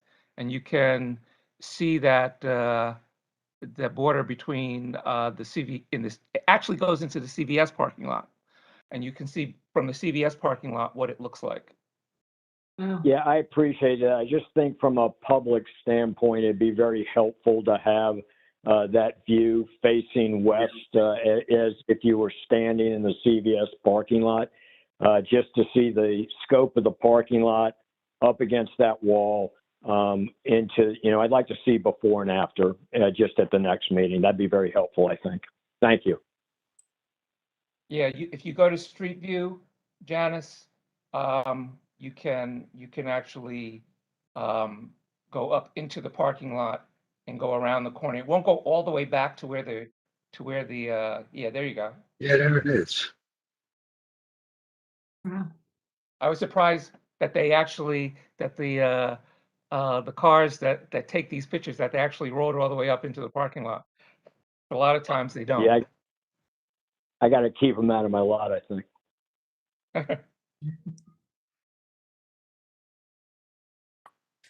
Okay.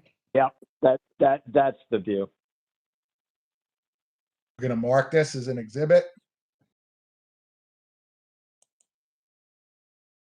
I think if we could superimpose the rendering on this view, I think it would be helpful to the adjoiners as well as the public. Yeah, and then maybe you can, just so that the record's clear, Janice, if you can do some screenshots and we'll mark them as board exhibits Okay. for identification. If I may, tonight was the first time I learned that there were formal objectors. I'd like to know whatever documents that they've given us that we can see what they're objecting to, just so we have full background. They haven't submitted any documents. Haven't submitted anything? And they wouldn't be required to, Carmel. Okay. And a lot of times with objectors, we find out what their position is the same time as the applicant. Okay, thank you. That said, it may be that at the next meeting, the objectors may have their own witnesses and experts. And that is also true. In the interest of transparency, we were engaged before the weekend. I did have a chance to speak to Mr. Skolnick, Mr. Neese, and Janice to let her know that we would be putting on expert witnesses. As you can imagine, being engaged Friday, we don't have our whole case lined up, but you can be assured that we will, assuming, unless we can work something out with Mr. Skolnick, you can be assured, as the chair said, we will be putting on witnesses. So we'll certainly try to work something out if we can. Yeah. Are there any other questions from the public? If not, then Janice, what is the next date that we can continue this? February 28th. All right. And are there any problems with carrying it? Do we need consents from the applicant? Will the applicant consent carrying? If you need it, we'll provide it. Okay. I think we do need it. Janice, if you let me know the day we were deemed complete, and we can start counting, and I'll give you a letter on that, or an email, Okay. whatever you like. All right. I'll follow up with you tomorrow. And Mr. Chair, in the interest of transparency, let me thank both your attorney and Ms. Talley for giving me the program and also when the next date was, because I've cleared at least one of my witnesses for the 28th. But Rick, how many witnesses will you be putting on at the next meeting? Not including anybody we might recall. We have brief testimony from the client, and we have Mr. Steck. Good point. I thought you were going to thank me as well. Thank you, Mr. Skolnick. And by the way, you are right. You will probably be having recall witnesses. I forgot about that. All right, so there won't be any further notice to the public. We will continue this on the 28th February. And gentlemen, thank you, and we'll see you next time. Thank you. Thank you, Mr. Chair. Just so it's clear, if somebody wants to come in, they go back to the website to get the information. Yes, when the agenda is published for the 28th meeting, the access link will be there. This agenda will remain, I believe, everything that's accessible through today's agenda, and whatever gets uploaded between now and then is also available for anyone in the public to look at between now and then. The actual access won't be published until the agenda for that meeting is published. Mr. Chair, I have a question for my team as well, and maybe it goes to Ms. Talley. Are tapes available if someone wants to review this meeting? We have, everything's recorded on YouTube. So we have the Montclair Government YouTube channel. You go to that channel and you can see all of the planning board meetings. Okay, and this one will be available in the next couple of days, I guess, right? And I'm sure it'll be available tomorrow. Yeah. Okay, cool. Okay, very good. Thank you. Talk about a cure for insomnia. Thank you. Thank you for your time. I think I'll pass. Okay. All right. Thank you. All right, gentlemen, thank you. And board members, I believe we have bills. Yes, By the way, hey, John, this is Jeff. I had said that I was signing off, but I actually never signed off, so I didn't leave. I was here the whole time. All right, I appreciate you sticking with us. And I move approval of the bills. Oh, hang on, before we get that far. Mr. Neese submitted revised bills today, but we have questions for SCE on their bills. And so if it's okay with the board, I would amend Carol's approval to everything except for SCE, unless Janice says they've responded with the responses to the questions. I haven't got a response yet from SCE, so I will reach out to them tomorrow, and then we'll put these bills as amended on the agenda for next week, the next meeting. Okay, and just so the board knows, SCE, charged some time for preparing reports that we didn't receive. I assume due to the transition, but just my own feeling is that we shouldn't be paying for reports we don't receive, even if they send us a report that's draft and half finished. At least it would give us some idea if the hours charged match the effort that was provided. Right. And so for that reason, and with that amendment, I would second Carol's motion. Fine with me, yes. All in favor? Aye. Aye. Opposed? Abstentions? Okay. All right, everyone. I think we're done for the evening. Thank you all. Have a good rest of the evening, such as it is. Good night. And we will see you next time. Thanks, everyone. Good night, everyone. Thanks for having us. Thanks, everyone.